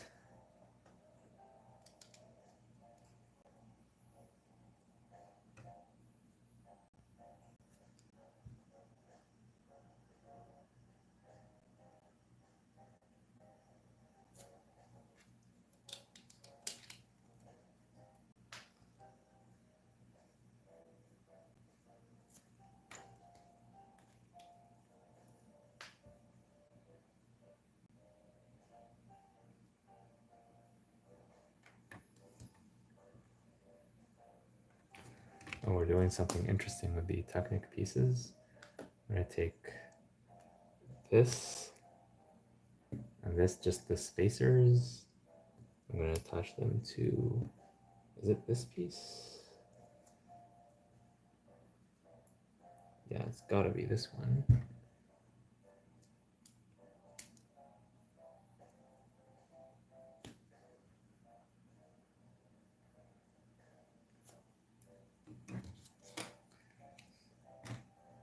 And this goes under this red piece. This is actually for the exhaust of the jet engine, and the designer picked exactly the right pieces to have the perfect color scheme, which is very difficult when using Lego Technic for nice part usage. So double genius by the designer for this one.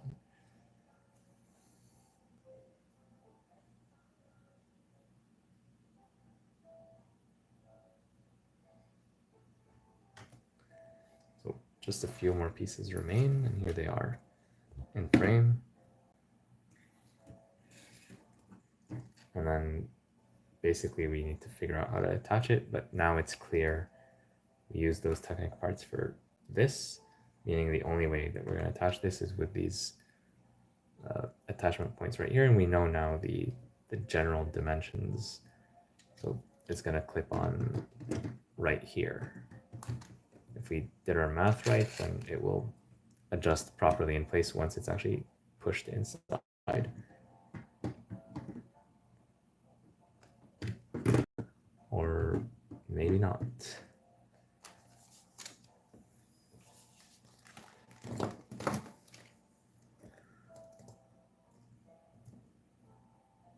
Again, it's always important to look at the real life thing as you're building it. It's so hard to get these minifigures to stand.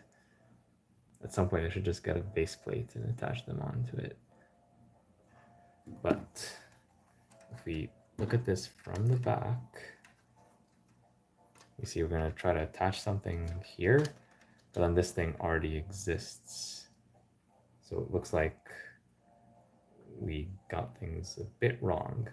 We're wrong by one piece. Basically, instead of having two spacers, we need one spacer, and then the other spacer is actually this piece right here.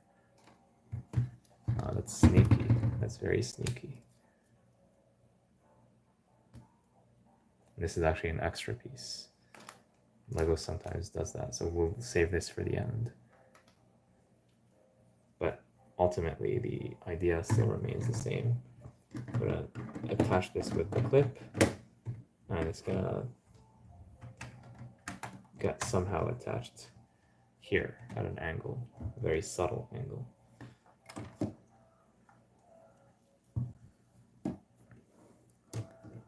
So we just need to figure out what pieces to put to make that work. And I think we're not too far off.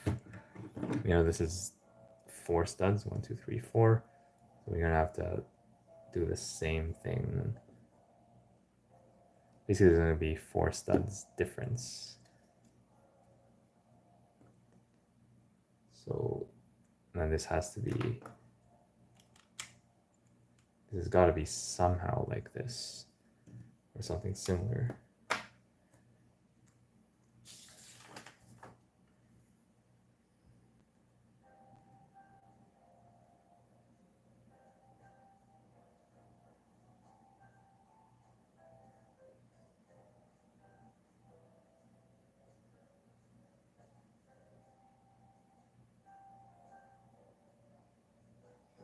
And I do confirm that this red piece is the 2x1, so this is the 1x.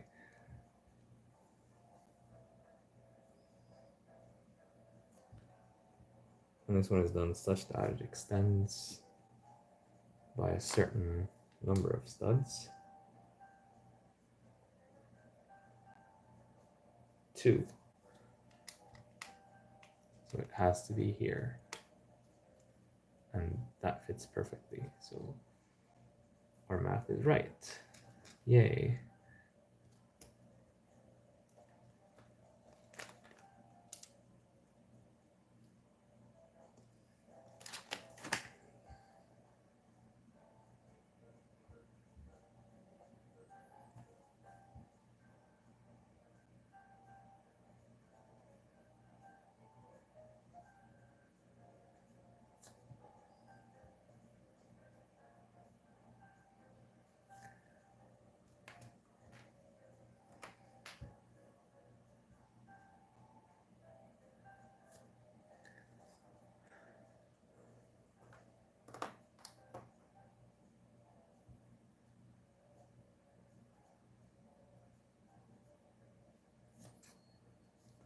Right next to it, there is this gray piece right here.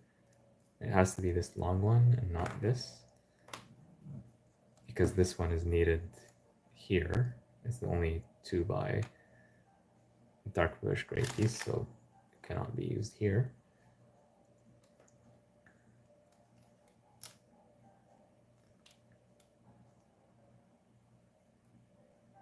But then this is not aligned. Well, because this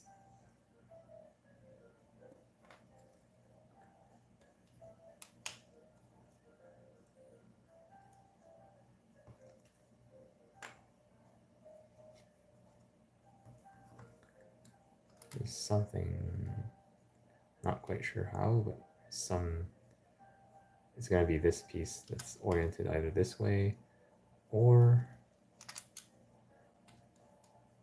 that doesn't make sense.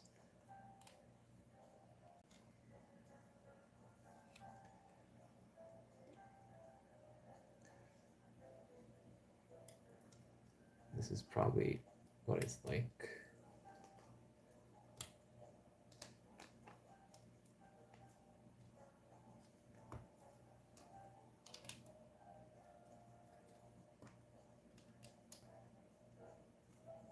Okay.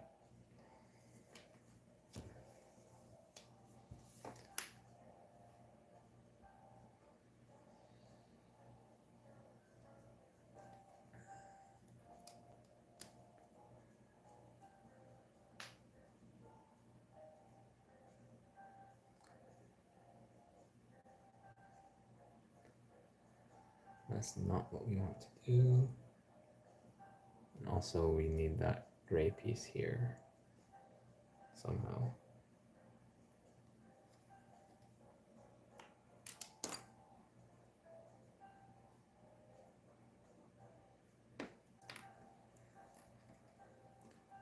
It's going to be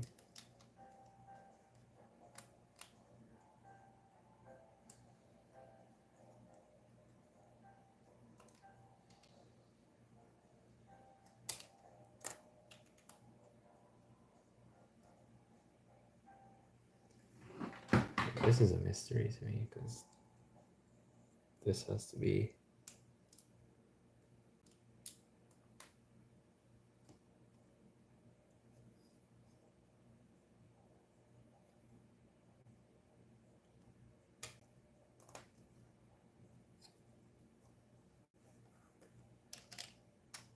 this won't fit.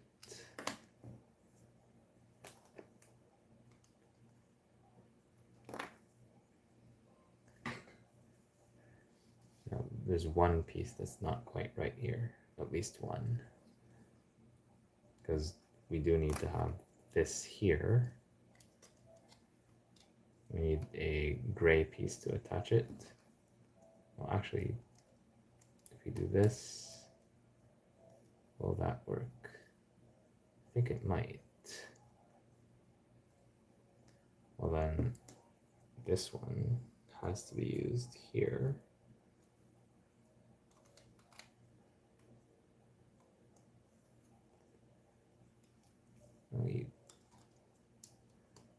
Okay, that works actually.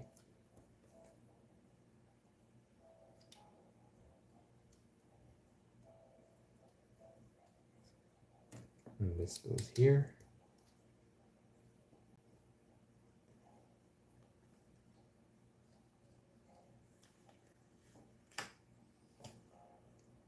And this supposedly goes somewhere around here, not quite sure. But it's basically such that it fits.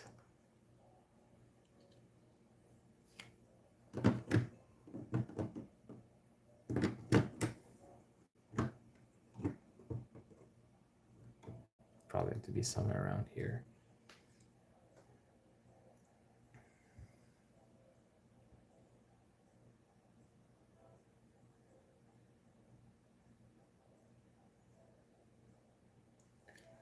Do know that 4 studs after we do get this teal piece here.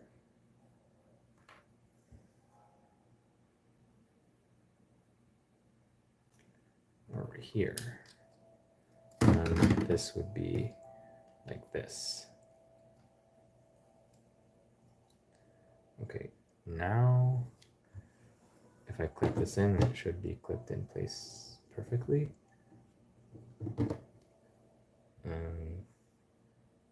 Just trying to see where does this piece go, maybe this piece as well. But essentially, this is what we're doing in bag 7 for the most part. We're building this right here.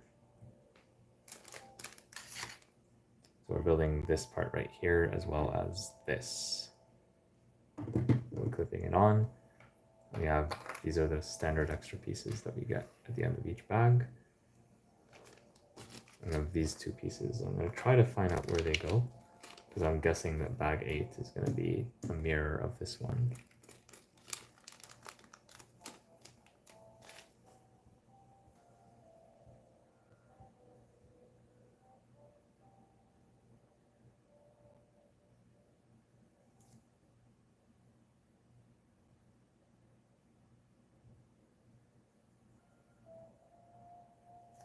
I don't see any super duper obvious place.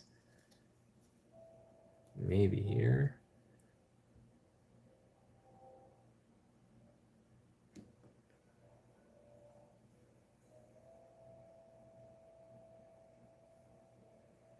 Oh well, we'll come back to this, I guess. Maybe this is actually hidden on the inside as an internal piece. I'm relatively confident that I can clip this in place and it will be like the perfect shaping for it. So, and then I have to attach this at the end. So actually I'll do that at the end after doing bag 8, just so I can use this as a reference point. It'll make my life a bit easier to do that. So let's prepare for bag 8.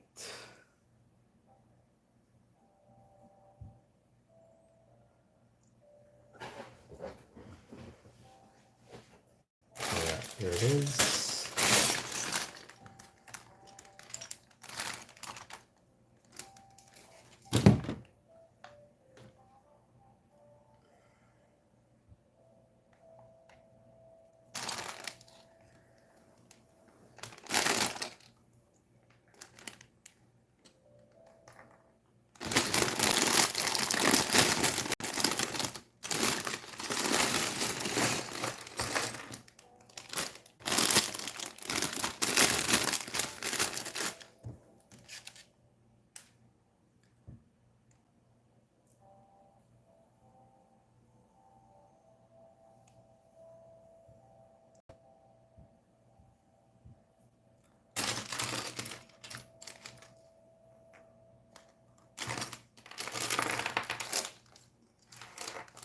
Looks like we do get a minifigure in the bag.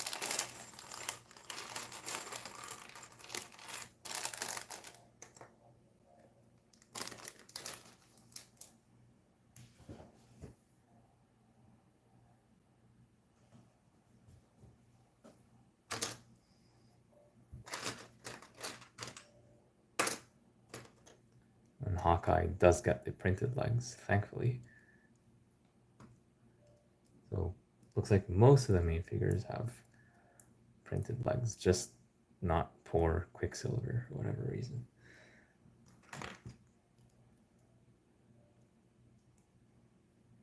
He has the dark tan hair.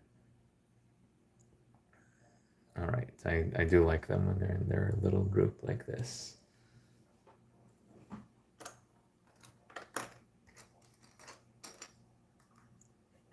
So I can actually tear this off just to use as a reference and then put it back on later. I'm going to build this mirrored and we're going to build this mirrored as well.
Starting to feel a little bit sleepy.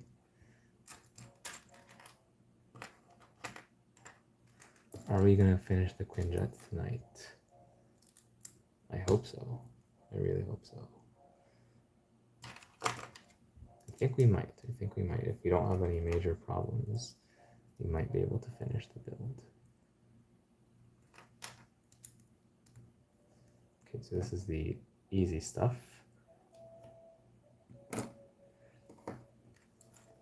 Now this one right here. Oh, and we still have the stickers to deal with. Although, hopefully, well, yeah, 3 stickers instead of 4. So basically this, but not this.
Another one of these large stickers. We'll try to do it without the air bubbles this time.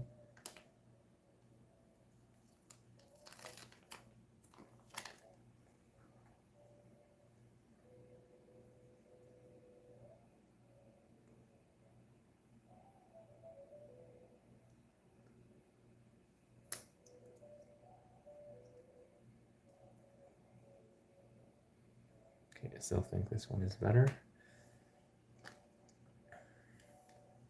We're still not done with the stickers for this set.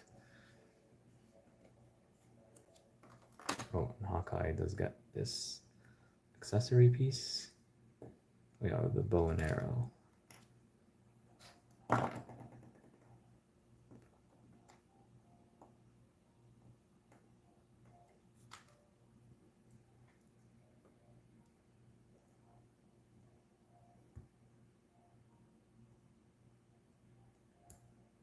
Actually don't know how we're gonna attach this.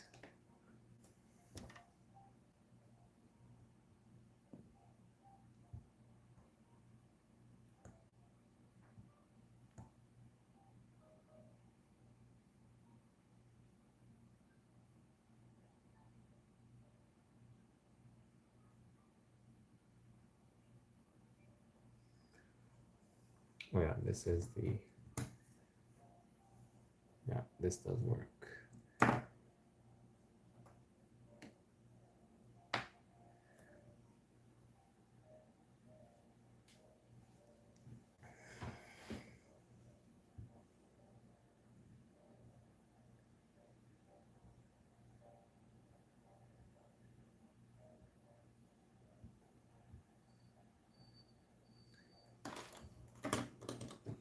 Now basically do this mirrored, but just without the sticker.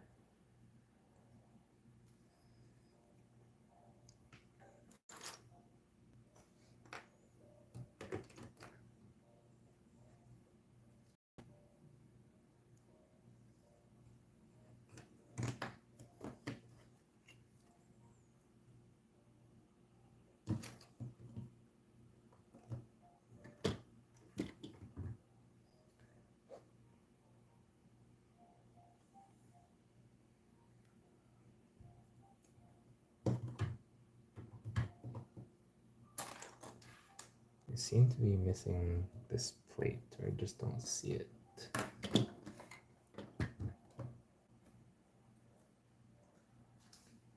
A pretty big piece. Not easy to disappear.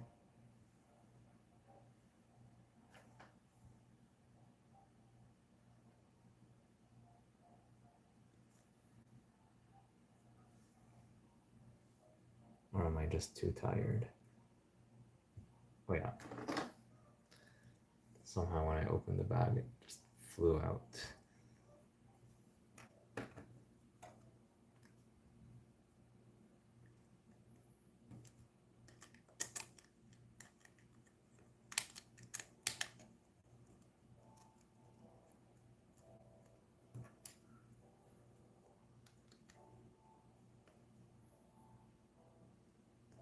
This time I'll do a lot more building from the bottom.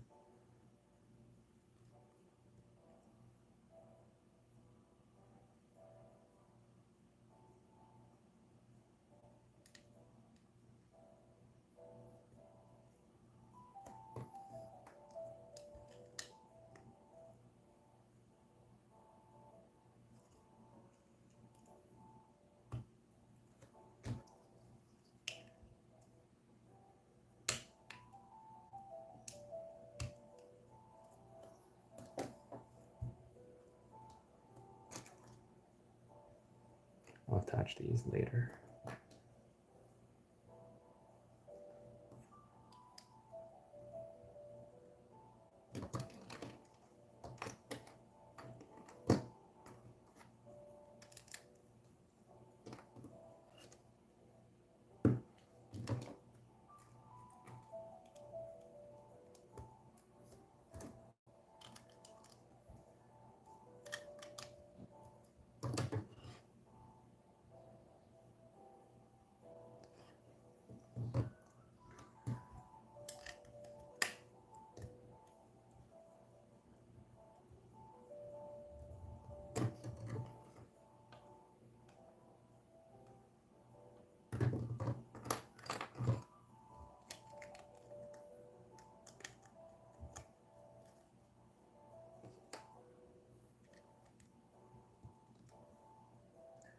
And again, these final pieces, I'll attach them later.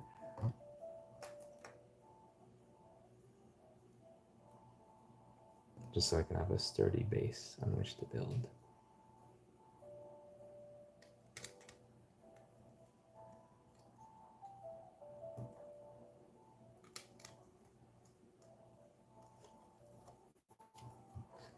Yeah, now I'll do all the stuff that comes on the top. Then I'll come back to the underside and there'll be only a few pieces left. Basically, I'll make this look like this.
Okay, so I made a small mistake here.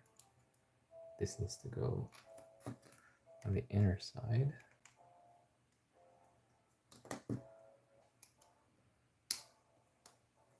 We have this whole thing right here.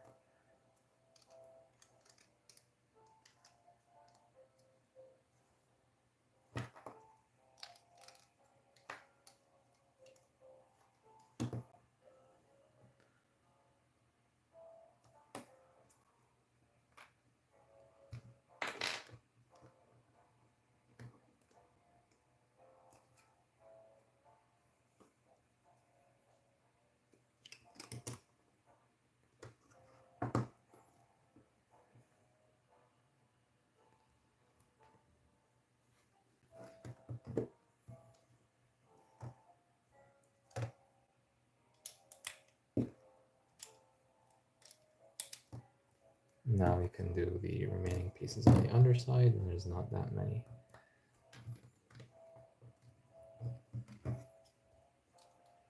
This, and this. So bag 8 basically builds the other wing, the right wing of the ship, as well as the tip for it. Actually, this one right here. This tip was built in bag 7. So now we can, and again, I don't know where these pieces are used for. I'll hold on to them in case I figure it out. Otherwise, I'll just start attaching the pieces. And I'll have one more bag to go because bag 10 is already built as a stand. I started with that actually. And then I'll fold this up just to, well, let me actually attach this first. Hopefully this gets attached and there's no issues. That's very beautiful. It went together very nicely. And then I can attach one of these, and I'll do that now. Yeah, look at the geometry, it fits perfectly. So we just plug this in here.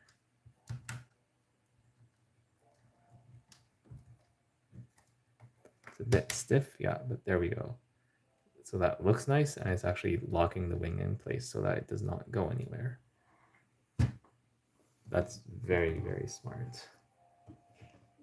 Now we clip these into place. Same thing here. Just listen to this. Yeah, that's very satisfying, and you can see here the very subtle angle. And again, we secure everything in place with this.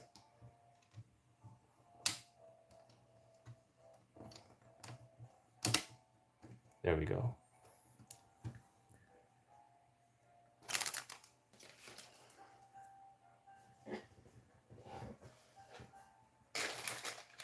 Finally, we are at bag 9.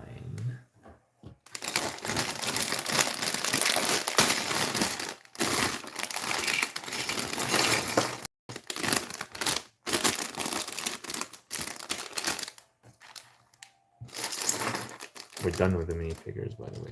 There's not going to be more minifigures in this set, obviously.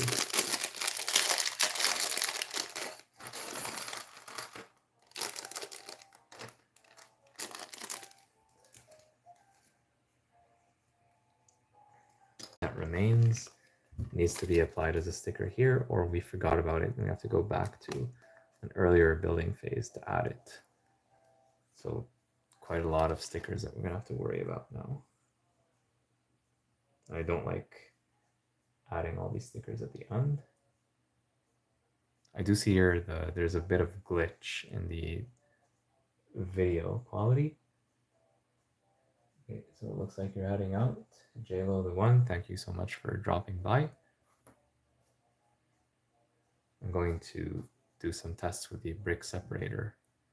So now it's at the left of my screen as I'm speaking. Now it's at the middle. Now it's at the right. Top, bottom. And I still don't see the brick separator on my screen as I say this, so there's a big delay. I don't know why that's the case.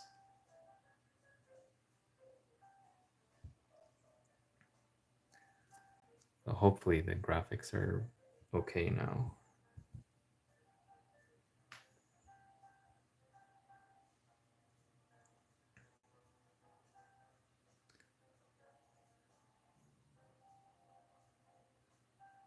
Lots and lots of stickers.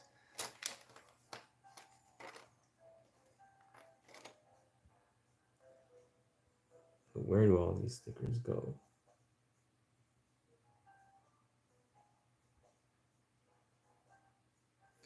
Okay, I see now. These go on these tiles. Okay, so these go on these tiles. These go on this piece right here, but we got to be very careful with curved stickers. I don't think Lego should do stickers on curved pieces like this. Like even for 12-year-olds, this is going to be challenging for them to do. These stickers, they're going to look cool, but it's going to be painful to apply them. We'll be as careful as possible. So let's actually start with these because they're the easiest.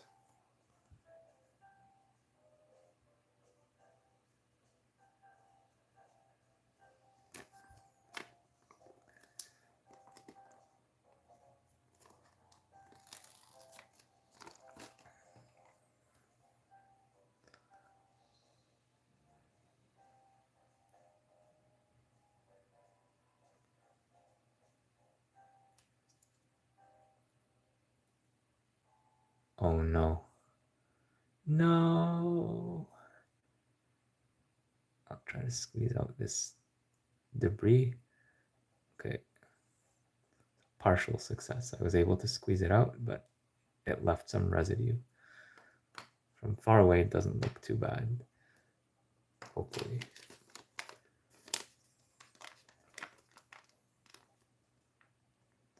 Try to have better success with this other sticker. And the black on dark blue just does not appear that well. So I think this is one of those other optional stickers. I peeled it off because it came on crooked.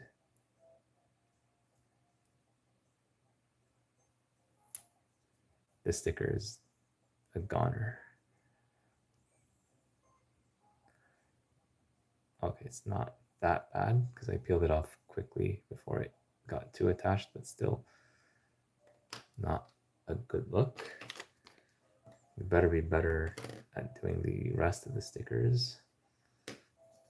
These are going to be challenging because they're large and not rectangular in shape.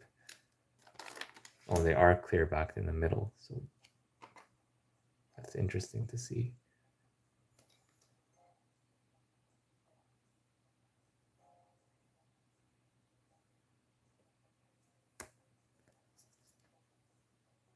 Okay, it's a little bit crooked, but not too bad.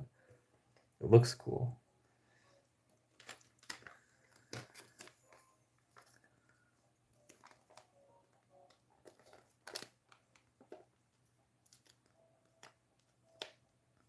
Try doing this one from the wide side, actually.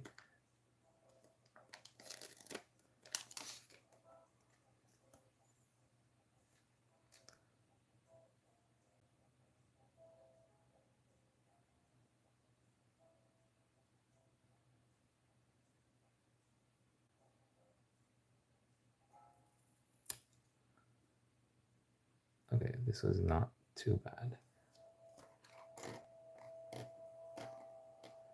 Okay, now the last two stickers are going to be the ones on this curved piece. Oh, I wish I did not have to apply these stickers. And the thing is, these are going to be attached to the cockpit. Actually, the printed piece right here. Whoa, I almost knocked the thing over again. So basically I think I'll wait until the end to apply those two stickers so that I can try to align them as best as possible with this, because essentially the ship is going to look like this, but this is going to be a big challenge.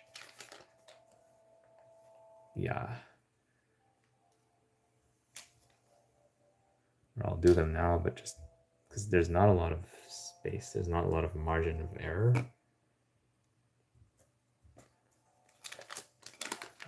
Let's do one side and see how bad it is. I do wish that Lego would give us like a spare sticker sheet, you know, like they do with the extra parts. They always give us like some extra parts, so give us an extra sticker sheet when it comes to these clear back stickers.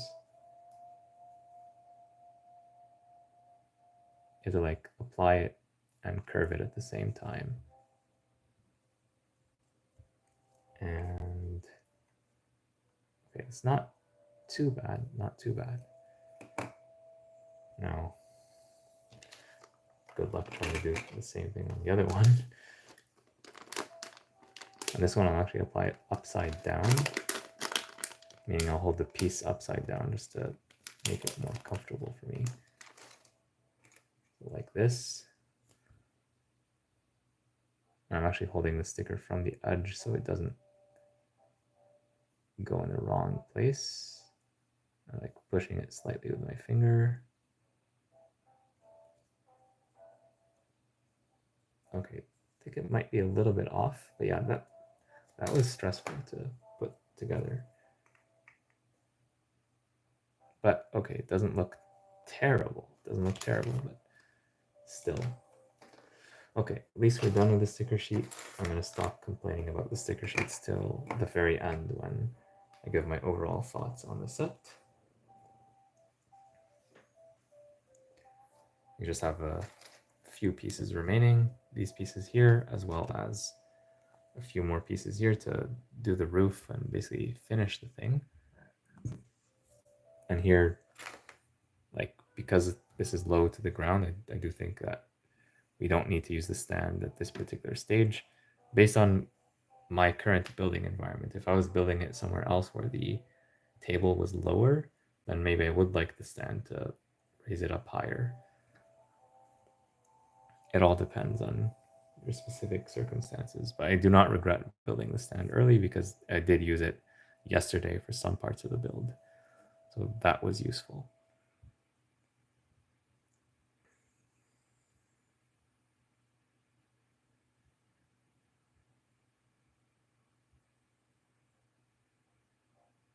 So while we have these pieces in sight, let's just finish the process of attaching them together. And I do like the transparent piece right here. It's very nice.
And that's a good look right there.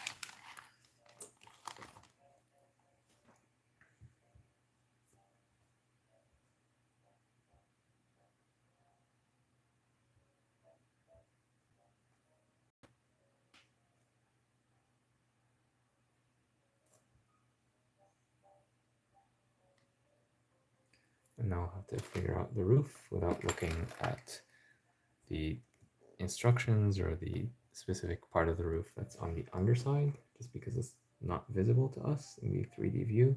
We only see it from the outside. But I still think we're capable of figuring it out because there's not that many pieces. So not that many things that can go wrong here.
Also have this piece, interestingly enough, so it has to be used somewhere.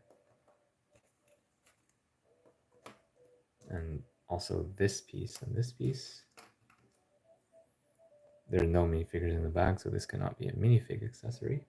I don't know what we're going to do with these, but maybe it's actually for the underside. Maybe this is going to attach to this somehow. There's two of them, two of these, so that might make sense actually.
Just like in previous building phases, we're using these pieces in not the most traditional way to achieve these angled effects.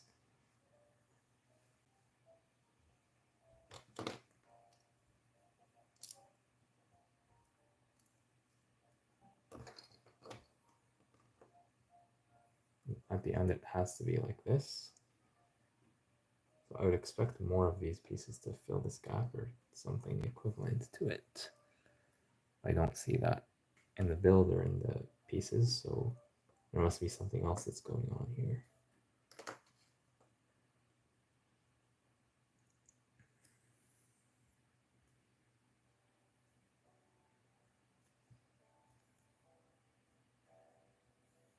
I'm guessing this piece has something to do with it somehow. Or the alternative is that this piece is used at the top level just to hold on to all these pieces. So if we do this, then this, and so on. That would be my other guess. And if they all fit here, then that would be a pretty good hint.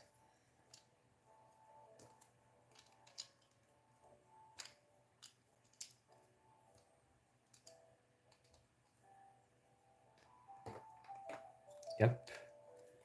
So that means this is probably one sub-assembly. It gets attached on some studded surface that we're going to construct using some of these pieces. There's not that many pieces remaining. It's just these right here, and then we're done with the whole build. We just got to figure out how it all fits together.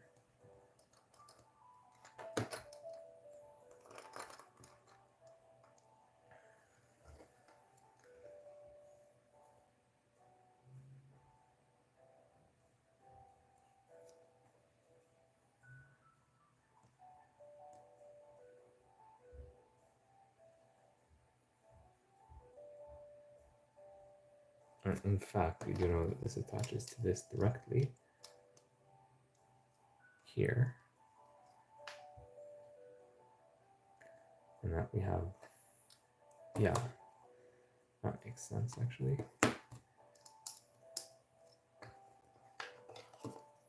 It's all coming together.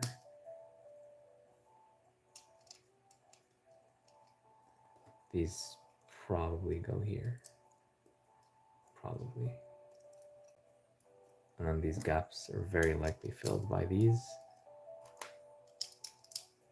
It just makes sense. And then this just goes on top.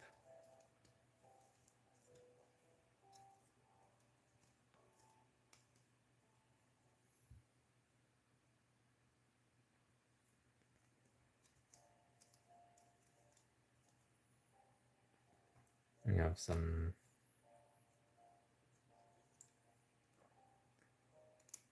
additional pieces that make it such that this bracket ends up here.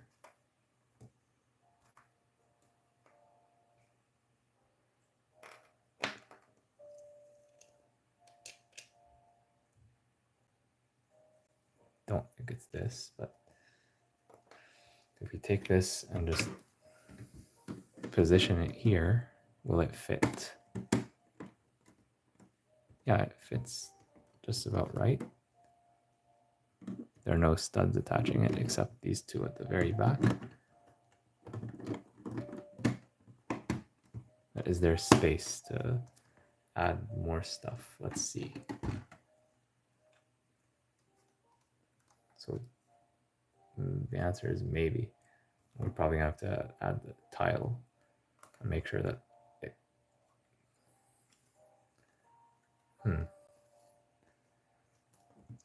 the tile very likely goes directly on top of this. I wonder why it was not included in the previous building phase. Assuming we judged that correctly, of course. And we're gonna need this, but this is not the right. position for it.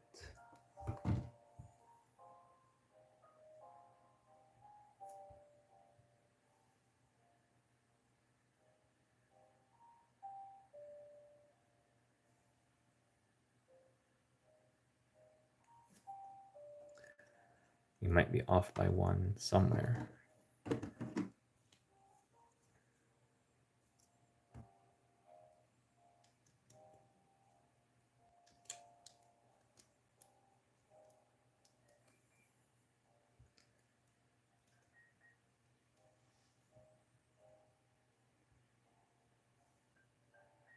Not too sure. Not too sure.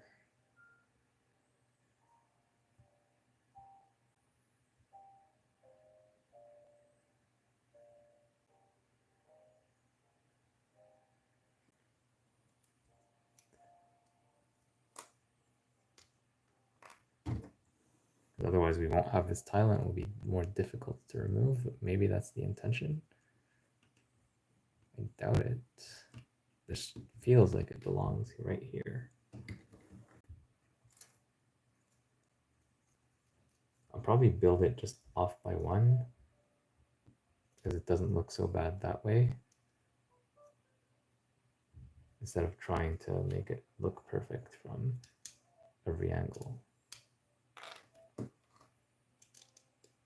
It's just what makes the most sense to me.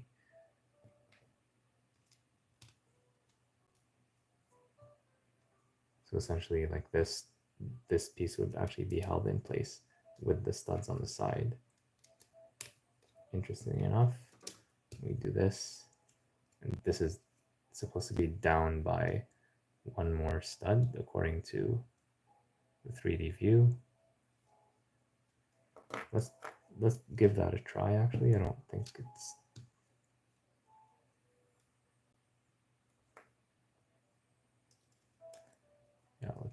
let's at least give it a try. So then that means this tile has to go away. And this would be attached with 6 studs instead of 2. Okay, well, at least it fits.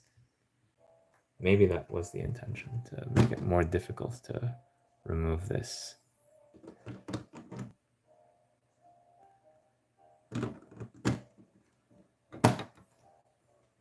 Maybe that was the intention. I'm not sure. I still have a few more pieces to go, but I have no idea where they go. I'll try to see if I can find a place for them. Otherwise, we'll just call it a day. If there are internal details that don't appear anywhere, then I don't care about them as much. Oh, actually, I do see where they go.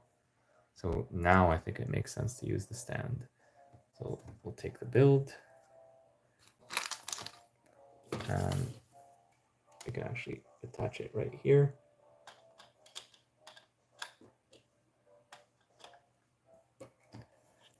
And then I'll just adjust the camera angle. And when I rotate this around, I need to make sure not to hit the camera, or otherwise I'll have to flip the wings. Also not hit the wall on the other side. So I'll flip the wings up just to give myself a bit more room. Okay, now I can get some work done on this thing. So on the underside, we're gonna have this piece be used. You should add music background. I am playing music in the background, but it might not be like heard well, or maybe it somehow got copyright struck by accident and so it's silenced. I can hear music playing in the background from my laptop. I will listen to the live stream later to see if you can hear the music or if it was heard during the live stream. I've played Star Wars music in the past, like copyright-free stuff that's inspired from Star Wars and not the official one. And that one did come out in the recordings.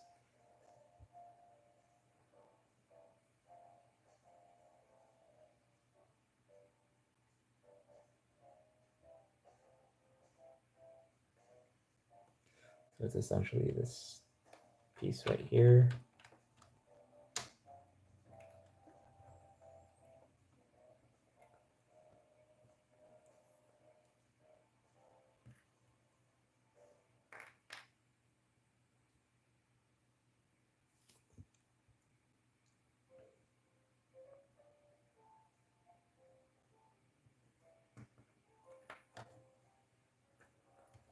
And it looks like we built the roof wrong because we're going to need to bring back two of those pieces that we used.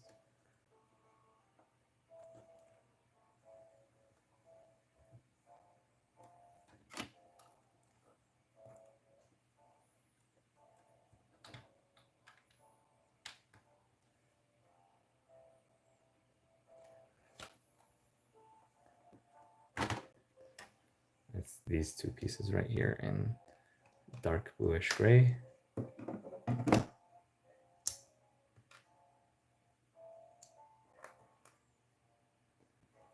Actually, if we put the tile here, and then we attach this piece to the top, maybe this actually fixed in place, and then the roof just, okay, I think I get it now. Yeah, that works too. That works too. That's actually better. And I'll show you this when I take it off the stand. Once I'm done with the build, and that's going to be very soon. Because all we need to do is add a couple of these pieces here. And I'll just do everything I need to do on this side before moving to the other side. So here we see these clips, and we're going to attach these lightsaber pieces to them with this thing, of course. So this is just wide enough to fit, and then I want the underside to appear from the underside.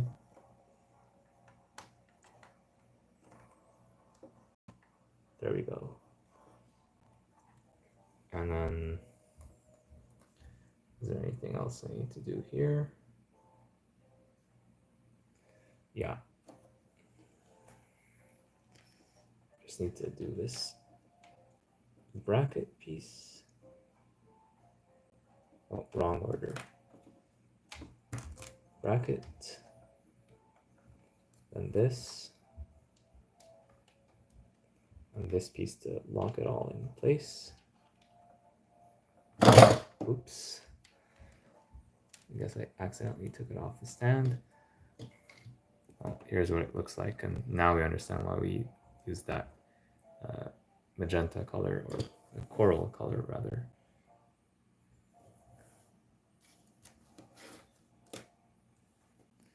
It's going to be hard for me to do this with one hand, but I'll try.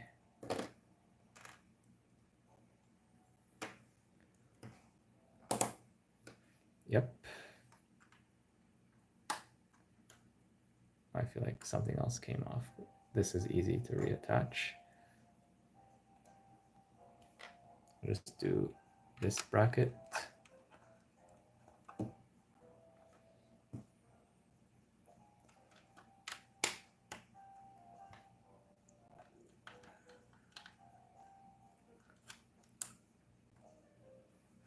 And put it back on the stand.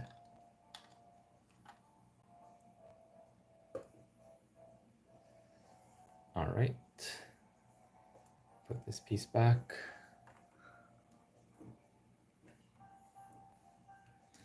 Here's the cockpit from bag 6 or bag 7, I forgot which one. And it gets attached from here and from here. So we gotta be careful when attaching it, and it's gonna be attached at a subtle angle. And just look at that, that looks very satisfying. I'll just remove it from the stand to make sure it's attached on all sides. Yeah, it feels like it. Yeah, that's pretty nice. And then reattach it. You have now this. We're just gonna basically attach this with the studs here at the front, and we're done with the build. And I can see like the transparent window, and it has like a shadow on my wall. So that's pretty cool. Yeah, this was very fun to put together. There were some unexpected challenges I was not thinking of when I first bought this set. There are lots of solutions here that I was not expecting either. Oh, I did not realize that this piece will actually be visible in the end. I thought it was like a hidden piece. Okay, this is quite interesting as a display model, as a playset. Yeah. This gap right here is pretty strange. But before I talk about the details of the set, I will have a full review coming up on my channel in the coming days. Let's have a look at the minifigures. So I did show the minifigures individually as I was opening the bags. So let me just show you the minifigures, and then we'll basically wrap up for tonight. I'm just gonna find a plate, or actually I'll just use the minifigure station. So we'll do them like 2 or 3 at a time. Let's start with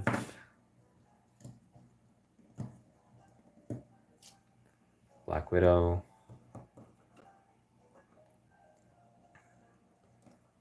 Ultron, and let's do Iron Man. So yeah, these are nice minifigures to get, as always. I do like the printing on all of them. There's no side printing on any of them, so that would have been nice to see. But from my understanding, LEGO Marvel is pretty stretched for cash, despite the sets costing lots and lots of money. Iron Man, we've seen this guy many times before. I do like the openable mask. It's very good for play. Kids especially gonna appreciate that. And he has an alternative expression like this, but they do not give us a hairpiece for him. Like if you just want to use him as Tony Stark, I think they could have like spent like 2 cents more and just give us the hairpiece. Would not have cost them much. And here's the alternative expression for Black Widow. And here's what that looks like in context. So pretty nice minifigures to get overall. Yeah, I do like you see the silver has like a bit of reflection. You see like the red in there, at least I can see it from my vantage point. Yeah, that's very shiny, very, very nice. So I do like all the minifigures, but Ultron is definitely my favorite out of these 3.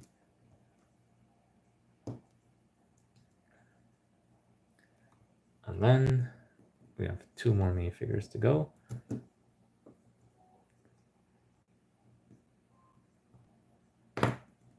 Oops. Yeah, these keep falling over. This is Hawkeye, and this is Quicksilver. And yeah, Hawkeye has printing for the torso and the legs. Quicksilver, for whatever reason, has no leg printing. Does anyone know why Quicksilver shouldn't have leg printing? I can't really think of a reason why not. So only Quicksilver has an alternative expression. And I'll just spin that around to show you what that looks like in context. Wrong hairpiece. But that's the thing with LEGO, you can always swap the hair pieces around. So yeah, these minifigures are okay.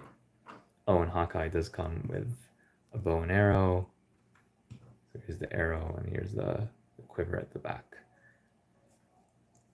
And Black Widow comes with this motorbike that we have seen yesterday. But here it is very quickly in case you were not here. Now, I have not spent any time with this set. I literally just finished building it, so I cannot give a final review. But I can give my initial first impressions just based on the build experience while it's still fresh in my mind. So the building experience of this set without the instructions was excellent, I would say, except for the stickers. if I had to give it a rating out of 10, I would start with, let's say, 9 out of 10 or 10 out of 10 because of all the angles and the geometry and all the interesting solutions that the designer came up with. But then the stickers, especially the clear back stickers, they do take it down a notch. So I have to deduct points. So the final score would be like 7 or 8 out of 10 for the build experience overall. In terms of techniques, definitely 10 out of 10. This is one of the better Lego sets that I've built recently, and I've built lots and lots of Lego sets. And the thing is, Lego Marvel is not really famous for special building techniques. Usually when people think of special building techniques, they're thinking of Lego Creator, maybe Lego Icons, Lego Ideas, those 18 plus themes. That's where we tend to see the innovation happen most of the time these days. But this is definitely an exception. Like, this could have been an 18 plus set. They could have marketed this as an 18 plus set, and I'm happy that they didn't, because now we get the nice box art instead of the like very boring black packaging. So I'm not complaining about that, but this is definitely icons worthy, as I like to say. So it could be in Lego Icons, and people are not gonna complain about that. And you can see the shape of the ship, and it's pretty hard to capture that on camera, but you see like the very nice angles that it has. Like it has like the nose is pointing down as it should, and yeah, like it's a lot larger than I first thought it would be. So here's what it looks like fully extended. It barely fits in frame, and I'll try to push it back as far as I can. But yeah, like even up against the wall, it barely fits. Yeah, like it's coming at you. Yeah, this is serious. This is impressive. Like, if this was a Star Wars set, this might be like a small Ultimate Collector series. I know Lego Star Wars have done like some of the smaller Ultimate Collector series. They would have been at this size and scale. Of course, it's not like comparable to the Millennium Falcon or anything like that, but it's still pretty sizable. It's pretty heavy in the hand. I do like the color blocking here. That's mostly done with genuine Lego pieces.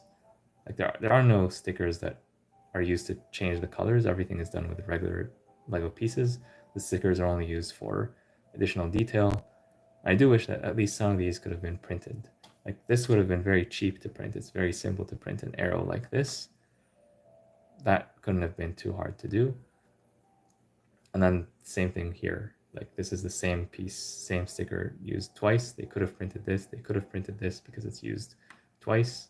This is mirrored, so I understand why these are stickers, although I don't like that. And this is the Avengers logo. I definitely think that they should have spent the extra budget to print this. Yeah, because the clear back stickers don't look that great against the dark colors, like dark blue in this case. Yeah, other than that, and I don't like this small gap right here. It's like half a plate thick. I really wish they found a way to close it off or hide it somehow. So yeah, those are my very quick thoughts. Now, can we fit all the minifigures inside comfortably? And ideally the motorbike as well. So let's give that a try. And I'm putting this down on the ground, and I realize that I feel like, so I see this piece right here, but I don't see anything else that attaches to it. Now, am I missing something? Because I built all the bags and there's no extra pieces other than the standard extra pieces right here, but I don't see anything that I could use to attach any landing gear. So did I forget about that, or did they forget about that? I'm not sure, because we do have stuff here, but not here. I don't know why, or why not, rather. So I'm just gonna get the minifigures closer to me, and I'm going to try to put them all inside, and I'll just fold up this wing just for the sake of space. So we can open this. This is actually very easy to open because it's only held by a few studs at the front. We can also open this, and basically I found out that the solution is to make this part of the fixed model, and then the roof has less stuff to remove, like this, and it's only held by 2 studs at the end. It's very easy to take this off, just like with the Lego Icons sets. And who's going to be the driver? Let's just take Hawkeye and make him the pilot for the purposes of this demonstration. And then we'll take the 4 others. There's some seating here for 2. Of course, the actual Quinjet is a lot larger in universe, but when you size things down, you have to make some compromises. If they made this even larger, it would be more expensive and more difficult to build into display. So I do understand the design decision to shrink things down. It would have been nice if they figured out how to have at least like 2 side by side, but probably they were not able to do that. I'm sure they tried. I'll attach Black Widow to her seat. This is what they look like. Apparently it's a stressful trip because they're both grimacing. And then Iron Man and the Ultron guy. Like, unfortunately, these are anti-studs and not studs, so they cannot be attached here directly. And these clips here are useful to hold on to accessories like this bow and arrow. But you could just like throw them in there. This is what kids do. They're just going to throw the minifigures in there. They're not going to try to attach them or have them like in a nice display or something like that. I'm going to throw the motorbike in there as well. And probably there's a way to fit everything and close the set. Yeah, exactly like that. So you can close this, you can close this. So now basically the entire set is contained within the Quinjet. So that's nice, that's useful for play. I do think like a lot of kids, like slightly older kids or kids who love Lego building, they're not intimidated by large sets. They're going to enjoy this. And again, I try to look at a set as if I were a kid. If I was a kid, I would love this set so much. The color scheme, I like blue. I like the red accents as well. It looks very serious. It looks like it could be like from a real life kind of thing. It's not just a simple little toy. And when you build this, you feel a sense of accomplishment. Like I built this massive thing. So yeah, I'm quite happy with this set despite the stickers. That's not what I was thinking when I bought this set. But yeah, I did not know how good it would be. I've heard good things about the previous Quinjet. I did not get that one, unfortunately. But I think that this one might be even better because you have more modern building techniques. You have a better color scheme, in my opinion, like the dark blue and gray instead of just gray. So yeah, overall, I think that this set is a win. If you can find this set on discount, go get it. If there's a very good gift with purchase on lego.com, so you want to get this set and you also get a gift with purchase along with it, or you have double insider points, then yeah, this set is worth it in my opinion. And usually I always complain about Lego sets being extremely expensive, and I definitely think that's true, especially for Lego Star Wars in recent months. But somehow Lego Marvel is a better deal if you can tolerate the stickers. If they printed all these pieces, I would be like singing the praises of this set. I would be telling you, go buy it right now. It's the best set that Lego has ever made. If they made it all prints and if they gave Quicksilver some leg printing. So it's not perfect. I do have some complaints about it, but the building experience was phenomenal. I learned a lot of things when building this set, and like I do hope to translate those experiences into mocks of my own creations. And real quick, just before we finish, on the stand here, you can attach these pieces basically wherever you want and have the minifigures like flying out of it. I think the best way to show you that is just to take a look at the box, just because they probably tried a bunch of combinations and found the one that looks the best. So you could do basically a scene like this And yeah, like I'll experiment with this later and try to come up with a nice scene for my final review. Be sure you're subscribed so you don't miss that. So I've said enough for tonight. I'll give people 10 more seconds to leave their final comments before I end the stream. So if you have any last thoughts you want to say about this set or about the channel or other sets that I've built recently, now is the time.